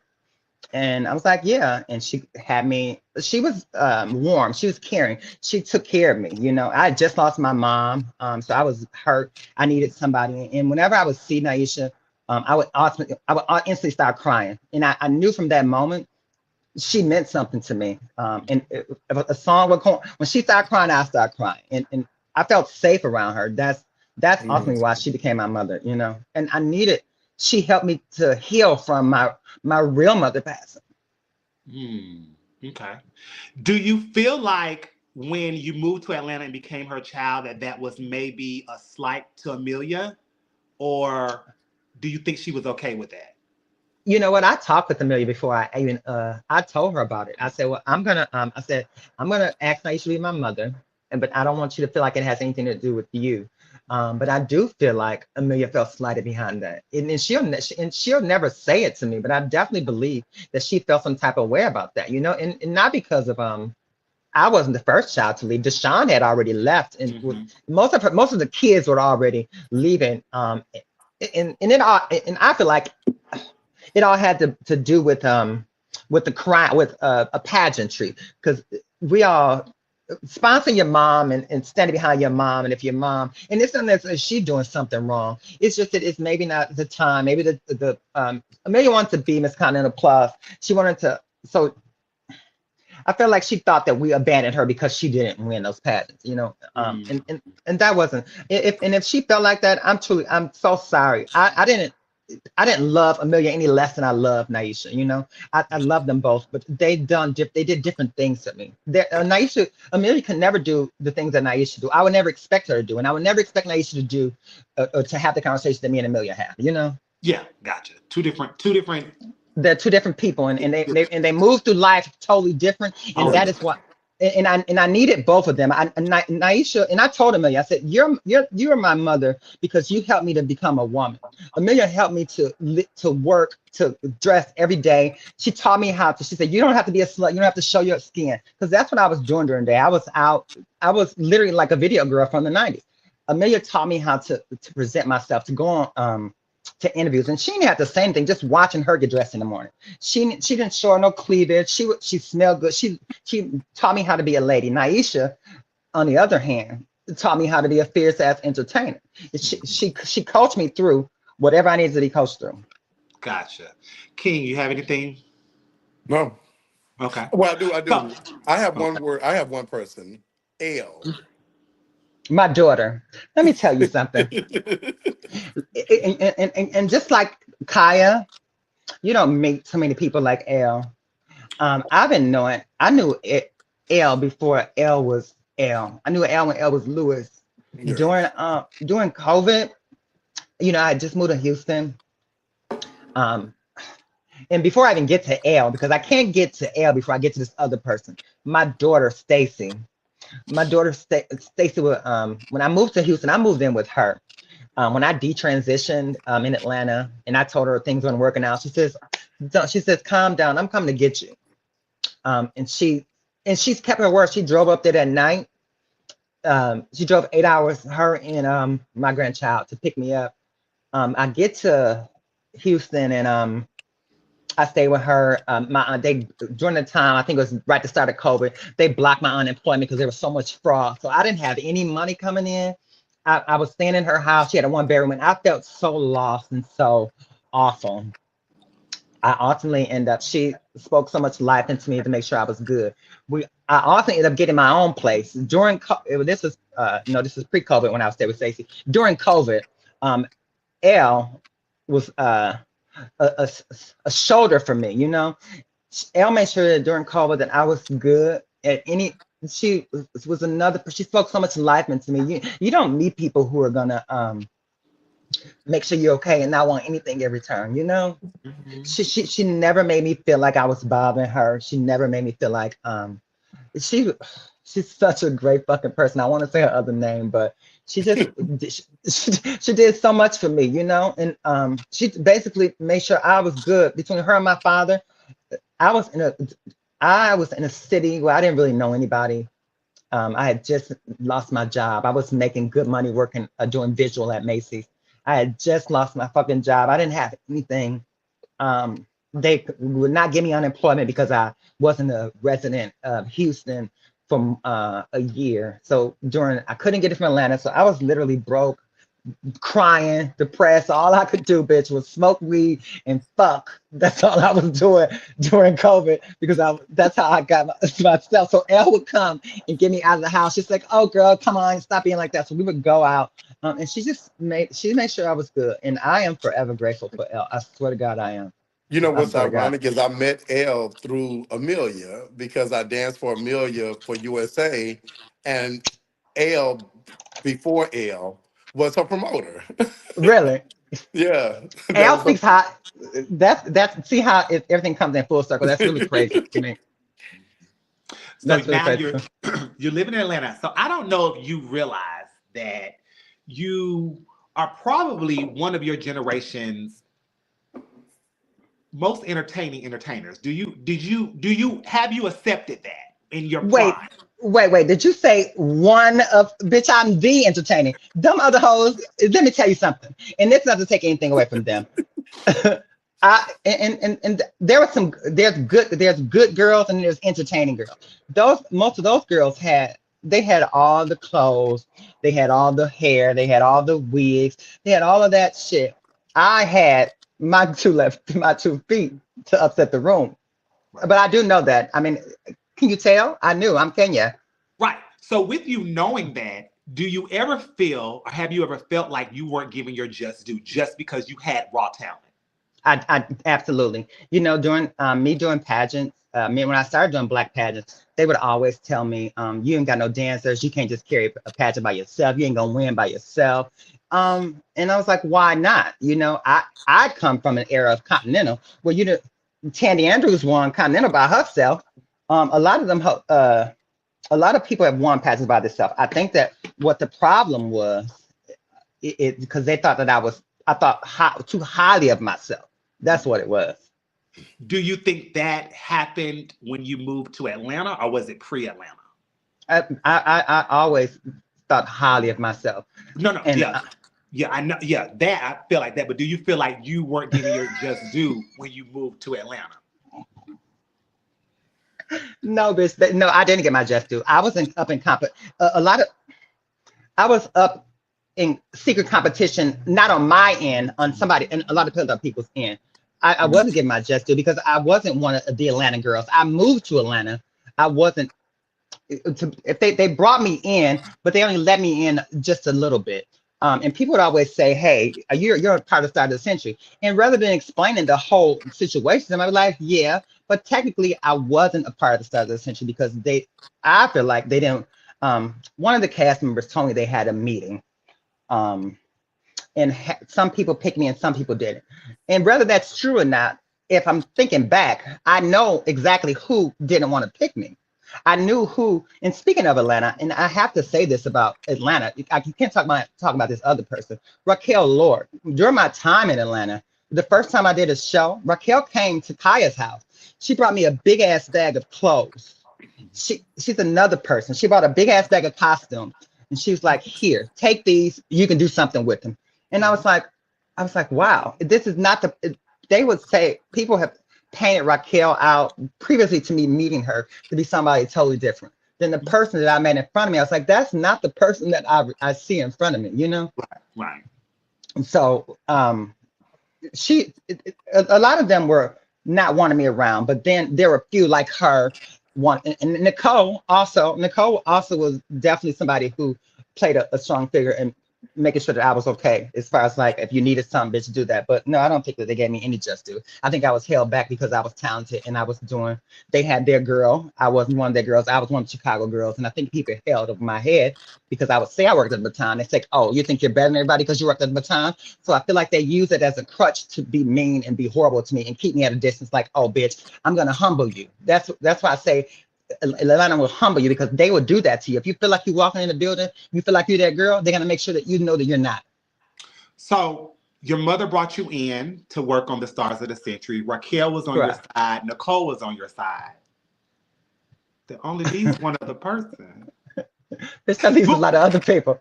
Moving on. So you used to come. We used to drive all the way from Birmingham to see you. You would shake a building up. You would be in. I think what people respect about you, you weren't just one-dimensional. You would do the Blackbirds on the show. You would turn around and do the Kayas. You would do the A. Marie's. You would do the ballads. You would get fully naked with Erykah Badu, window seat, and stuff like that. How do you feel if you would have remained in show business? Where do you think you would have been today? I think that I feel like for me, looking back, it wasn't about, I would have probably still been entertaining had it not been for people placing value on my entertainment with pageants. They were like, you're not a good entertainer unless you won this pageant. You're not a good entertainer unless you are able to at least go do this and do that. You know, they put value on me entertaining through pageants. So I think that the pageants kind of ruined me a little bit because I was being judged by people who knew nothing about me. When I was in ballroom, that's why I left ballroom. I was like, you cannot tell me how sexy I am when, bitch, you don't walk in my shoes. I can walk into any room and get any nigga out of that room that I want, gay or straight. So don't tell me if I'm sexy enough. And especially from somebody who like a gay boy saying, oh, she's not sexy. You don't even like trans women. So how can you sit on a panel and tell me, bitch, if I'm sexy? I was like, no, that didn't sit well with me. The same with pageantry. A lot of the judges sit on those panels. They have secret vendettas against people. And this person may not have even done anything to them. It probably have been oh, I don't like the way that bitch looked at me. Or, oh, she thinks she's this because she has that. Or, oh, she thinks she's too pretty. If had that not been in the equation for me, I probably would have still been entertaining. And speaking of something that brings me joy, that brings me so much joy. And I really hated that I had to walk away from that because I needed to get to me, you know? Yeah, I yeah. Gotcha. Speaking of pageantry, you did your share. You've had your time on stages. You did Black America. You did Black Universe. Have you ever walked away? You did Continental. Have you ever walked away from some of them and felt like, yeah, they got me, or do you feel like you was giving your just due? Bitch, Black America got me. They definitely got me. And you know, and I'm gonna say something. I probably shouldn't even say this. And I've been contemplating a lot of stuff you're asking me. I already kind of knew that you were gonna ask me this, and I said, "Well, damn, how am I gonna answer this? Am I gonna?" Because the last thing I don't. And I'm saying this, and please, I'm not a I try to stay out of mess. I try to make sure that yeah, I troll, but I laugh. I'm trolling. I'm not like taking it seriously. But as far as I didn't know how I was gonna put this, and I definitely believe that they did work me. The last time I did Black America, Portia won. I heard previously, and during that whole course of the us getting ready for the pageant, it was either me and Portia at the prelims. We was winning the first one up, and this is taking nothing away from Portia because that's my sister. Um, but I when they said, "Oh, Tommy was on the judges panel," they were like, "Oh, I'm gonna make sure my niece, nobody's gonna get over on my niece." So that night when Portia won, I was like, "Wow." And rewind back to fast forward when I really felt like they worked. I said, well, maybe they could have worked me. When it came out that Sean, Benny's husband, rest in peace, moved the pageant, worked the pageant for Naomi, knowing that Sheena won. And I thought, well, if they did it to her, how many other people have they done that to? You know? And the problem that I had too is they didn't go back and make it right. Whether if Sheena wanted it or not, I felt like that was your opportunity to go back and be like, hey, here, you're the queen. But you know, God don't like ugly because during that whole reign, and this is nothing against any of the people who were reigning, because I love Naomi too. I feel like that whole reign was just garbage because Naomi got the throne because the real person didn't win. You know what I'm saying? Right, gotcha. Talk to us about that. Talk to us about that famous presentation look with that when the curtains opened, the children lost it. How did you come up with that Bitch, bald head African look? I'm about to tell you the exact story behind that presentation. I had a sugar daddy in Atlanta that was paying for all my shit. First of all, nobody didn't want to sew for me because somebody had told everybody, oh, she's cheap. She ain't spending no money. I'm home. I had a sugar daddy. I was making money. So I paid this girl $600 to be the dress. Alexis. I pay her the money to be the dress in Atlanta. I get the dress back. My nephew Keith, bitch, and I have receipts for this too. My nephew Keith was like, well, that's not beading. He's like, there was literally no stones in it. And I thought about it, I was like, well, of course she's not gonna do my dress because she wants to win Miss Black America. So I got the dress. We added a few more stones to it. I think I called Naisha. I was like, I can't believe this bitch got me. Then I said, well, I'm gonna do something.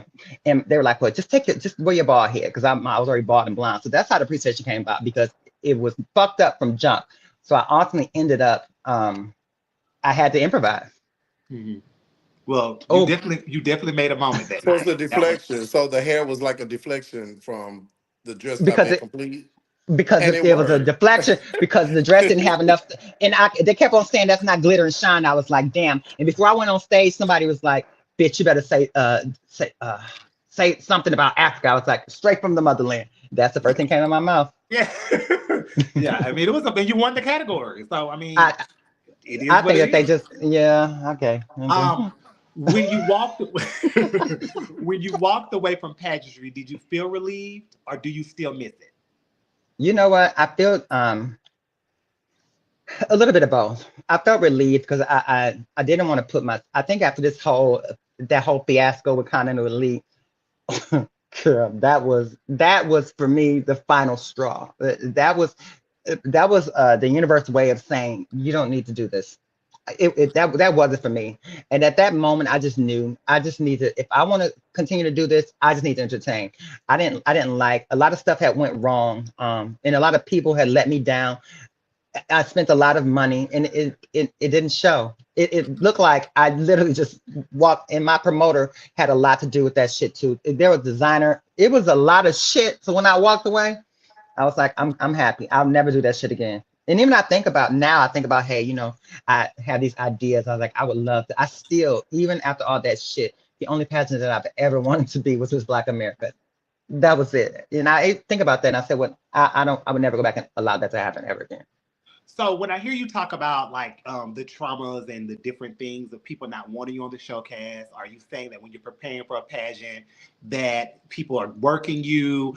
You went to Elite, there was a lot going on with the promoter. Is there anything that you might would say you would take accountability for that may have put you in those spaces and not just necessarily all on them or other people? Well, none of what happened was anybody's fault.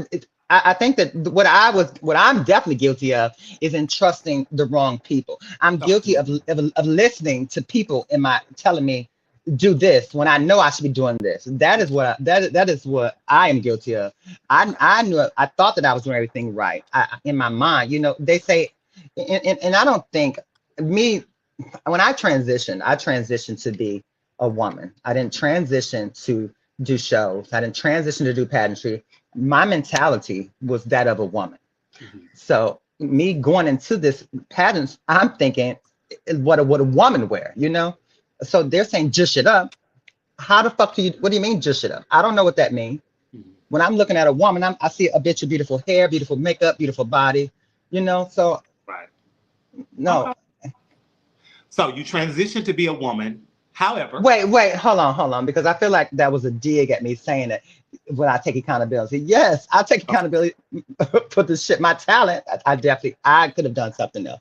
I'm believe in holding myself accountable for a lot of shit that I know that I do wrong. You know, I'm not perfect. My mouth gets me in a lot of trouble with a lot of people, but I am honest. You know. Gotcha. So you say you transitioned to be a woman. And Correct. you did everything of that. You lived the life. You've had the sugar daddies. You stripped. You had a good life and all of that. However, you have detransitioned a couple of times. Talk to us about that. What brought that upon? What was the reasoning? Why? Because I think that's the biggest. That was the most asked. Why has she transitioned so many? Transition, detransition. What was the purpose and point behind that? It's probably been like 4 times. I think the first time was definitely after Black America. And it wasn't because of Black America. I think Black America was the icing on the cake. I think that my right before that, my gay husbands had broken up, you know, and that affected me a lot. And I was just I had my children were staying with me. I was in a 1-bedroom apartment.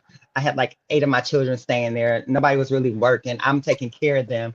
You know, it was just everyone was taking from me. Everyone was taking something, and I felt so drained. And the only way that I can get everybody away from me was to, in my mind, I thought was to get rid of Kenya, to remove Kenya, and that way I can just be. I never had a chance to just sit and just be with myself. You know, I was doing shows. I was making everybody else happy, and then when I go home at night, there was nobody there. You know, there was outside of my children. I say nobody. I mean, who was telling me I was okay? Nobody was telling me, celebrating me, and I didn't appreciate that.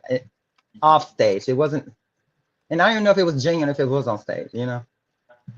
Mm-hmm. So you detransitioned because you wanted to feel whole, or what you I detransitioned because I needed to find out who I was. I wasn't happy at that time, and then after I went to hair school, and after I graduated from Aveda, I said, okay, I'm a little bit better. I can go back and do this. And it was because I was detransitioning and going back in hopes that things would be better, things would change.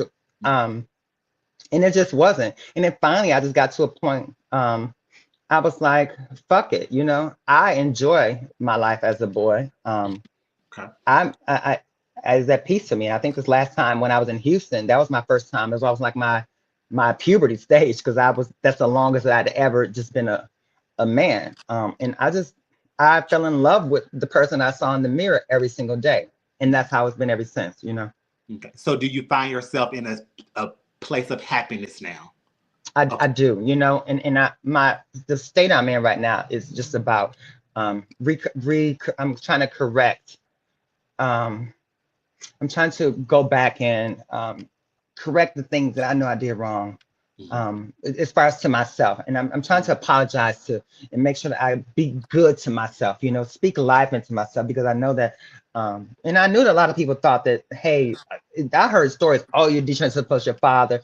My family still to this day asks me, bitch, are you okay? Who we gonna see today? Are we seeing Right. Kenya or we gonna see River? Because I think that, and they still call me Kenya because my family, that's all they know. So I programmed them to respect me as Kenya. And hell, I'm just as shocked as y'all. And I'm speaking from the heart. I am just as shocked as y'all that I am in my mind. It had you at 35, I was supposed to stop doing all that and go have my surgery. And that just never happened. And they always say, you want to make God laugh? Tell them your plans, bro. Those were my plans. I was going to have surgery. I promised Kaya I was going to go with her. I didn't go. It was just a lot. That was just my thing. Mhm. Do you still find yourself struggling with the whole, when you said earlier about people were taking from you and you were always pleasing? Is that something that has changed now, or is it still a part of you? You know what? I think maybe 2 years ago. No, as a matter of fact, when I moved back home after Elite, I removed a lot of people from my life. And it wasn't because of Elite. It was because I needed to make sure that I knew going into that pageant, however it came out, I knew that this was going to happen. Because I only moved. I was in St. Louis with my auntie Tiara, my other sisters, and they had me working down there. And I moved there as a boy. And so Ming and all of them girls down there were like, hey, bitch, we want you to work. So I ultimately ended up going back to being a girl there just to make the money, because St. Louis wasn't like Houston. I wasn't making $20 an hour. I was making in St. Louis, you barely making like 16. That I was working at Lowe's overnight. So I was like, okay. So I ultimately ended up going back to being a woman just so that I can make the money that I used to make on the show to survive. So that Mm. I still had in my mind, hey, this ain't forever. I said, I'm gonna do this shit to make the money I need to make, because I'm still trying to pay for the surgery. I'm still trying to live. I'm still trying to make sure that I'm okay on the outside. I So have a that's how that, question. Do you think if your grandmother, because it's just going back to what you said in the beginning about being a runner, right? right. Do you think if your grandmother was still here, do you think you possibly would still be Kenya like full force? Because it seemed like she was like your number one supporter that was authentic. She was, and I can't even answer that with an honest answer, because I don't even know. I think that had she been here, I probably wouldn't have had the experiences that I've had throughout over the country. I probably would have met the people that I met, you know, because I probably would have stayed there with her. I wouldn't have left, and I would have only been good in Milwaukee, you know. Mm-hmm. But if I think if she was here still now, I probably would still be Kenya. My grandmother, she paid for me to be pumped for the very first time. This lady loved me so much, you know. Mm. Do you ever look back and say, okay, I got it together. Maybe I can go back to being Kenya. Is that even a forethought? Bitch, look, and y'all be asking me why I be detransitioning. That's the thoughts that I've always had when I be a boy, and I be like, okay, bitch, I'm working. I got this amount of money in the bank. I got this. I'm doing this. Let me go back and be Kenya and see if I can try this one more time. And I'll be damned whenever I do that, everything flips itself around. So I know in this last time, and I before on New Year's when I set the date and said this is what we're gonna do. I said that there was no going back. I don't think I don't have a desire to I'm so guarded with who I am now. I'm so guarded with my space. I'm so guarded with the people that I allow around me. I don't want to be putting myself in a situation, and I don't even I despise, like I said, being around big ass crowds of people. I don't want to be around the gatekeepers of drag, and not even just them, the new hoes come around. Everybody has a motive now. It's not like when I first started, you know? Yeah. No, I no, I was. don't. So no, I don't see myself going back to that shit. Do Okay. you think that Kenya? I think from just past conversations and everything. Do you think that Kenya made you vulnerable? Versus when you're River, you feel like I'm in control. I'm not playing that with y'all. Like I got this. Yeah, you know, uh, uh, people associate femininity with weakness. So because I was so feminine, Hmm. they assumed that I was weak. So that is one of the reasons why when I say Chicago teaches you, that is one reason why I will ultimately end up being taught, because just because you're feminine, you're not weak. That's where my mouth came from. Because if yes, I'm feminine, but bitch, just know this is not what it is. It is not what you think it is. You feel me? Hmm. Through the back and forth of your transition to transition, did you happen to lose any friendships? You know what? I've lost so many friendships. I stopped counting. And Oh I wow. think that a lot of people that I lost, I should have lost them. They should be Hmm. gone because they didn't have my best interest at heart. And a lot of my children have left as well. But I knew a lot of them left because I was no longer on the stage. They didn't have a need for me. I wasn't getting them in the clubs. I wasn't letting them stay with me. I wasn't giving them money. And I think that that hurts me the most because I've given myself so much to those people. And then and not just my children, like my brothers or my family, and saying, hey, now, but then the upside to that is a lot of them, I won't give them the opportunity to know who I am. And I made a post one time. I said, those are all Kenya's friends. And that is what keeps me sane, to say those are not River's friends. Those are people that Kenya knew. If you're Hmm. gonna live this life, I'm gonna have to disassociate myself with those Yeah. people that knew Kenya. But then again, I am so guarded right now. I don't allow a lot of people in my space, and for good. I've been hurt and by someone. I'm such a giving and trusting person. Mhm. And regardless of what people say, I am such a good fucking person. I'm a good friend to have. Um, but I feel like I've been taken advantage of. So yes, I'm so glad that are not my friends. Some of it hurt. I think Mhm. my one of my child.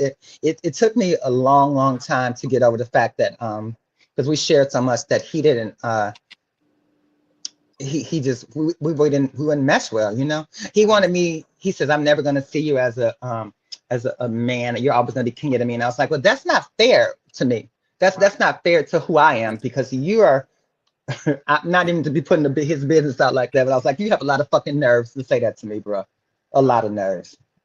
How did your romantic or dating life change with the two? Do you find it easier with men as Kenya or with as River?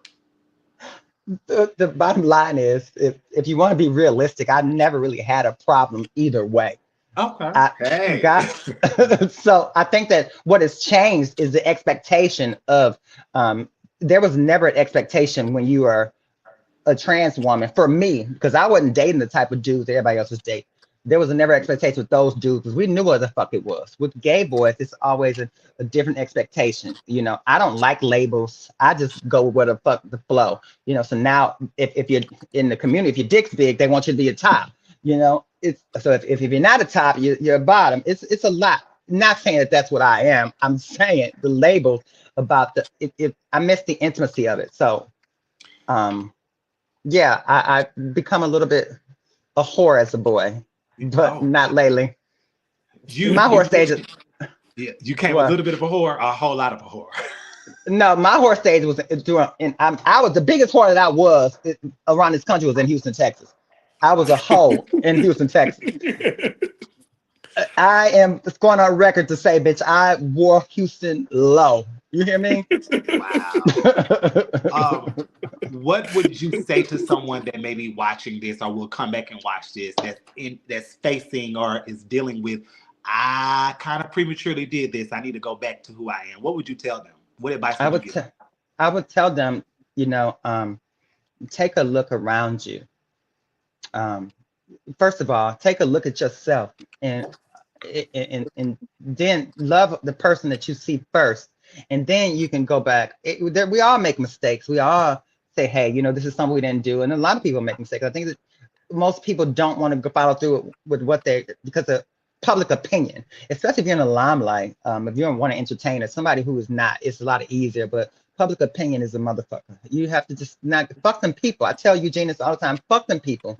You They don't do. have to live. They don't have to live, and they're Hmm. not taking care of you. They're not paying your bills. Fuck those people. They're gonna talk about you whether you're good or bad. And I was gonna pull off from this interview, and I was literally saying, I don't want to do this shit. And then I thought about it. You need to take your own advice. They're gonna talk about you either way. Fuck those people. That's what I would tell them. You mentioned that you dealt with traumas, and now that we know the reasoning behind your transitions and detransition stuff like that. Have you dealt with that maybe through therapy, or how is your mental when it comes to all of that? You know what? The best thing, when I lived in Atlanta, they used to always, they would gaslight me. They would pick at me. And then when I react, they would say, "Oh, here she goes. She's bipolar. Ha! Oh, she's acting. Oh, there she goes." So they would say these things to me. And if you constantly say something to somebody, I was never bipolar. I'm a Gemini. I'm very vocal, but I'm never bipolar. So they would say this shit to me, and I would start to thinking, is something wrong with me? So, Mm, and I'm like, am I really this? Am I really that? They would say all these things about me, and I was like, am I this person? Am I this person who they would say that I am? So when I got back, I started therapy when I moved to Houston. I was never gonna do that, but then I realized in order to have my top surgery, I had to go through therapy. Hmm. It was probably the best decision that I ever made in my life because it helped me to navigate through life as I knew it. It helped me to navigate through who I was into what it came to who I am today, you know?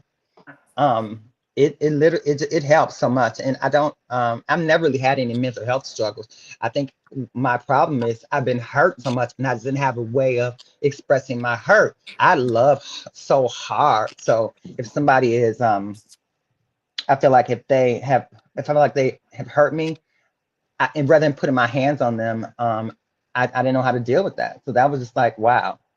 But to answer the question, yeah, it helps so much. It's still helping. Shit. Shit, everybody needs some therapy because that's date, and that's why I sit and smoke my weed. I think weed saved my life too. I sit and smoke my weed because it helps me to stop thinking about the what ifs and just live in the moment, you know? Because that's why I'm a thinker. I overthink everything too. Have you ever thought about if you would have stopped at 35, went over to Thailand with Kaya, where you would be? I would probably be dead, bitch. You think so? Let me tell you something, Trinity. I have most of the people that I came into this lifestyle with. The first person I ever seen with the SRS was Paris. I still to this day think Paris is the most beautiful black woman that I've ever seen. Mhm. I wanted the American dream, and I say most of the people around me, they none of them have the American dream. My problem was I didn't like to tell my tea. So that's the only reason why I was going to have a surgery. I never wanted to tell my tea because I feel like there wasn't any tea. This is what you see in front of you. Why should I need to tell you that? So no, I don't. Hell no. In actuality, I love my dick. So I'm that's not going to get rid of it, bitch. God has given me a gift, and I am going to make sure that I make sure everyone gets a piece of that gift, baby. All righty. Cheers. um, I know that you're not. Do you still entertain here and there, or you just have totally cut that out altogether? Wait, bitch, because Window is going crazy. Yes, he girl, is. He all I definitely keep thinking is. is the gift that keeps on giving. Not that kind of gift, bitch. Not that kind of gift. Oh no, I wasn't thinking that. Oh my God. Um, who I No, you know what? I did, and I said that once I'm done with all of my reconstruction stuff that I want to take care of. I want to make sure that my day-to-day life is taken care of before now Kenya is secondary for me. Mhm. I do miss entertaining, and I know that people ask me all the time, come to a show. I do have a show coming up. Now I only agreed to do this show because the people who are throwing it, BK and Jermaine, have always been fans of mine, and not just fans. They've been really good friends of mine, and they support me so hard, you know. And they always speak life into me. So that's why I agreed to this show. But I don't. I will come back. I said if I come back, I'm changing my name. I'm not going to be King anymore because I'm not King anymore. Okay. Have you But have I you want to have come you back. thought of a name? Yeah, I got a name. But these hoes, they need some entertainment. Ain't no entertainment around here. Everybody want to stand around with a gown and they want to try to read me. They always running here stealing my shit. When were these hoes doing rap music? And they can't even do no rap music because they can't rap. Like, girl, it's a fool. You know, But you, yeah. you remind me of Courtney Van Wells when you said that you already have another name. Because Courtney Van Wells, when she went through her journey, she decided to bury Courtney Van Wells and she came back as Vancy Vega. So Oh, really? Yeah. Yeah, so now she's Vancy Vega, and So that's it. You know, and she's a Yeah, great entertainer. my new name is Issa Rae. Issa Rae. Oh, okay. but So River is co-ed. Yeah, yeah. but that's you. I can't be a bring to the stage, Miss River, and then I'm gonna try to read. I can't. You know, No. you said the girls need entertainers, right? And I know you peek in here and there and you see what's going on social media. So we asked everyone this question: give us 3 up and coming girls that you like or you think are entertaining and could be here for a long time. They don't have to be newcomers. They could just be girls that you see it for. You know what? I'm gonna say go on record just to say the obvious that I know. That and I'm only saying this person because I've known this person. When she did we did a pageant together like years ago. But she has blossomed into somebody amazing. I'm gonna say Giselle. I love Giselle. I think Giselle, she has it. She has it. She's it, you know? She's it. And who is Will? Will, his husband, his wife, Barbie, is her name Barbie? Barbie. From Barbie. Memphis. Mm-hmm. I love Barbie. I love Monica over King. I love Monica's resilience. I love fucking the girl who just won Duval and the other child that was a boy. I love Valencia. And I love, you know who else I fucking love? Tina fucking Twirler. I love Tina Twirler. I love Tina Twirler. And I don't know That's the world.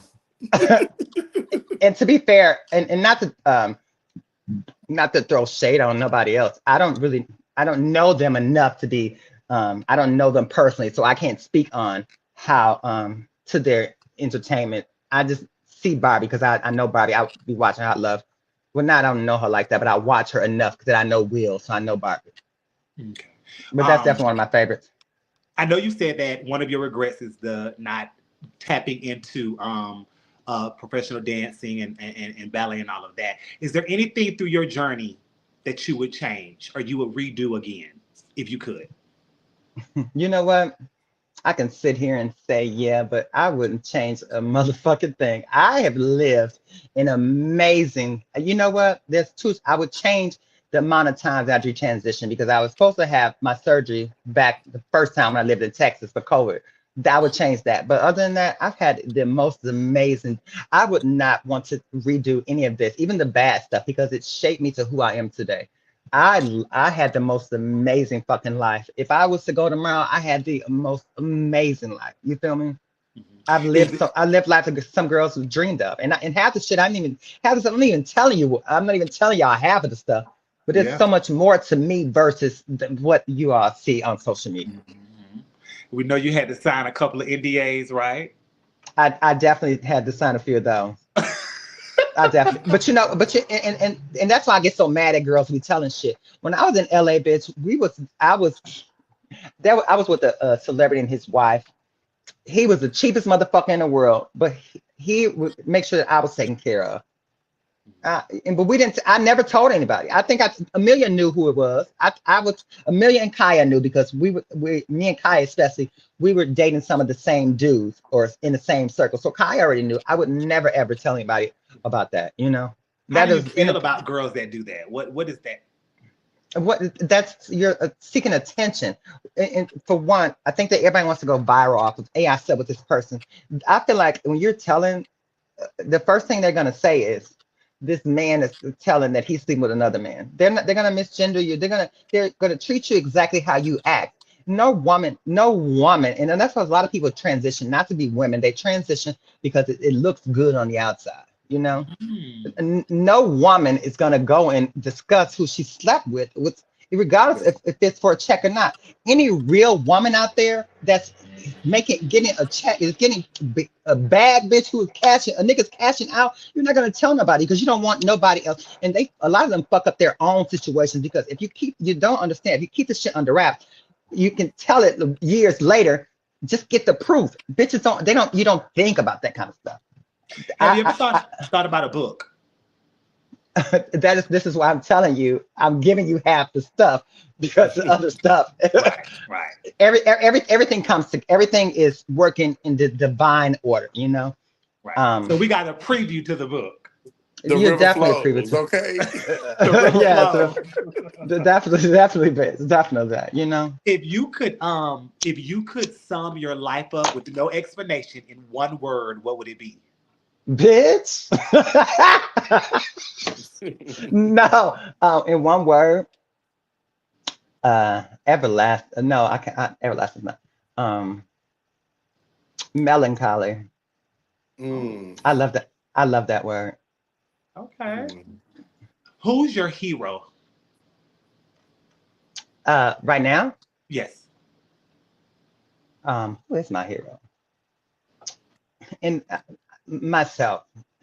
Hmm. I and I don't want to sound vain or anything, but there's a time that I didn't even know if I was gonna get up out of bed. I was so fucking depressed. Um, and I didn't know which way to go. I didn't know which way to turn. Um, and I was able to pull myself out of that alone. I didn't tell anybody. I Mm. tried to make sure that when I walked out the door, I had a smile on my face. I was still gonna do my shows. I was still do this, but I sat home and I just thought that because I didn't have this or I didn't have that or the goals that I set for myself, I didn't get those. And it was nothing to do with anything in the gay lifestyle. I wanted a house. I wanted to make sure that I thought I was gonna be married. I was so at one time I was so unlucky in love. I thought I would be in love with a partner, and I didn't have that. So that kind of took me into it, not for the partner part, but I just felt like I felt myself. So and I say that I'm my hero because I pulled myself out of that by myself, and nobody knew about that shit, and I'm just so proud of. And so I always tell myself, uh, I love you and I'm proud of you, and I tell myself this every day. I look in the mirror and I say this because sometimes you don't have to wait for somebody to celebrate you. So I celebrate myself every single day. What would today's River tell that eighth grader that stabbed another student about life? Girl, you don't need to sit your ass down somewhere, sis. Get your mind off them boys, get your head in them books. Right. Okay. Gotcha. That's what. Gotcha. Well, of course, 2 hours. We knew that it was going to be a good conversation. You gave us a sneak peek before the River Flows book comes out. That is not Um, the title, honey. But you that know is what? not the title. We just playing. We just playing with you. Before I I knew go, that. I just I knew that the conversation was going to be good. I knew that we are going to tap into certain things, but I want to give you the time to address anything that we may not have asked, or anything that you may want to dispel, anything you may want to disclose right now before we close up or before we end. Anything that you want to talk about. yeah, I think that I may have said something about and you brought it to my attention about Atlanta, and the girls in Atlanta. One thing I want to make sure that I clear up, and this has probably been going on because that's probably the place that I've worked the longest. I love each and every one of them, from the boys to the girls, and I think that there was a sisterhood. Even if I was the outside sister, there was a sisterhood with me, Stasha, Raquel, Jasmine, Naisha, Sophia, Dominique. I just want to say thank you to those individuals, and not just them, to the boys too, because they helped. I didn't do this alone. In Savannah, there was a lot of people, Destiny. I want to, a lot of people around this world, especially in Atlanta, helped shape me who I am. And I would never ever want anybody to ever think that I hold any ill will toward them. Yeah. These are just my experiences of what I experienced. And a lot of this shit happened like 15, 20 years ago. Right. I have love for these people. And even that's what I want to say. I don't have any ill will about any of them.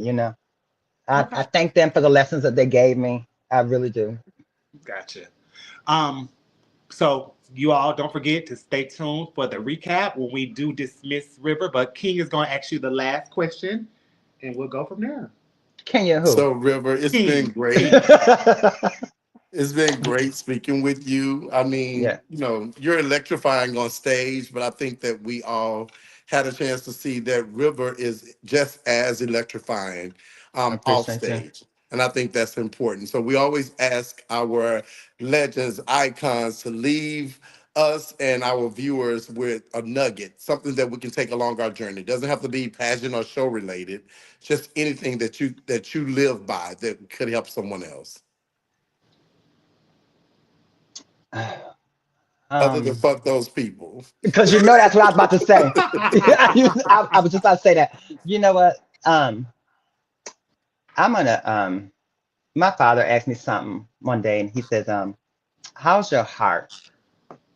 How's your heart? And after he said that, he said, make sure we conversation. He said, take care of your heart. I just want everybody out there to take care of your heart, you know. Okay. Yeah. I Take hope care that of your was heart and fuck because the I hope people. that was very poetic because you know I'm all Yeah. nostalgic and shit. Okay, Yes, good. I can see you at. No, I it can see is you at the. though. I can see you at the different mic nights. Yeah, you know. But no, thank you again so much, River, for this 2 hours Thank you. conversation. It Thank stays. you. Thank you. I appreciate you all for I having know me. that people were thoroughly. You had some very, very good numbers, so people were definitely tuned in, and they're going to always be able to go back and watch it on YouTube or on social Absolutely. media. Um, being transparent, being open, being vulnerable, your tears, just being honest, raw, and Oh, bitch, uncut. I was crying. I can't watch this ever again. This is horrible. Your No, it experience was are just that, beautiful. your experience, and so never apologize for that. And we just appreciate you for that. And whenever you need us, whatever it may be, whatever we could do on this platform to help you or to aid you, please don't hesitate to reach out. We would love to see Kenya again. However, that's your choice and your journey. We respect either way. But do If know, I will, you'll be the first to know. yes, but do know that Kenya was definitely that bitch, very much well respected on Absolutely. that stage as well as off stage. And so we just appreciate you for all that you gave into this industry and to the entertainment as well as to pageantry. And thank you again for tonight. Thank you. I Thank appreciate you. you. Thank you for All having right. me. I appreciate Y'all you. take care. All right. Well, That was okay. amazing. So So transparent. that was a great conversation. I knew it was going to be some, hotness there, but yeah, it was a great conversation. It was raw What and did you take authentic. It away was from it? very River slash Kenya. Yeah, what did you take away from it? Fuck those people. Um, I but think but that's I what you yeah, I'm is serious. that your new motto? No, I've been saying fuck those people, but I loved it when she said it. But I did before we got off. I did want to make sure that that I did say thank you. I've been getting like a whole lot of love, text messages, inboxes, like with just little nice things to say, and I it's been overwhelming, but y'all, I really okay. Like I've been trying not to come across as a narcissist, but I'm really okay. I live by water for ducks back. I debated my entire life. I was actually on debate teams. I got 5 national championships and 6 Oh international. my So God. my point This is why they say narcissist. no, well, I don't care. But my point is, I want to let you all know that I'm mentally okay. So it did not do it. Whatever is happening didn't do whatever people thought was going to happen. I'm fine. I'm used to confrontation. It is what it is. Water off a duck's back, and I move on. So All nothing right. slows me down, especially nothing like that. So thank you. I've been saying thank you to as many as I can. Some I've been like saying, please don't argue, don't do this because I was asked not to. So since I can't fight for myself, I don't want nobody else to feel like they have to fight for me. I would just rather everyone just walk away like I've walked away. Right. Okay. Well, glad that you were able to get that off your chest. And don't forget that this weekend is North America. If you're in Atlanta or coming to Atlanta, let's have fun. Make sure you see me, take pictures. I don't think you're coming, right? And no, because I'm going to the Peoples. You going It's, where? I'm going to the Peoples. Speaking of which, I am competing for Miss Peoples. If you want to help sponsor the doll, hit me up. I can listen. I have a chart with 50 and 20. Listen. Other than that, thank you all. We have a gem, a hidden gem next week. Someone that a lot of people don't know about, and but has been around for a long time. He's someone that's behind all of our icons. So you definitely want to tune in for his journey, his story, and his stories about our girls. That's gonna be next Tuesday. But other than that, thank Y'all y'all might so much want to for tune all. in for that. Y'all know the people in the background be having all the tea. They got the stories, and he has some stories. But thank you all again for always again supporting us every Tuesday at 7. And we will see you all next week. Bye.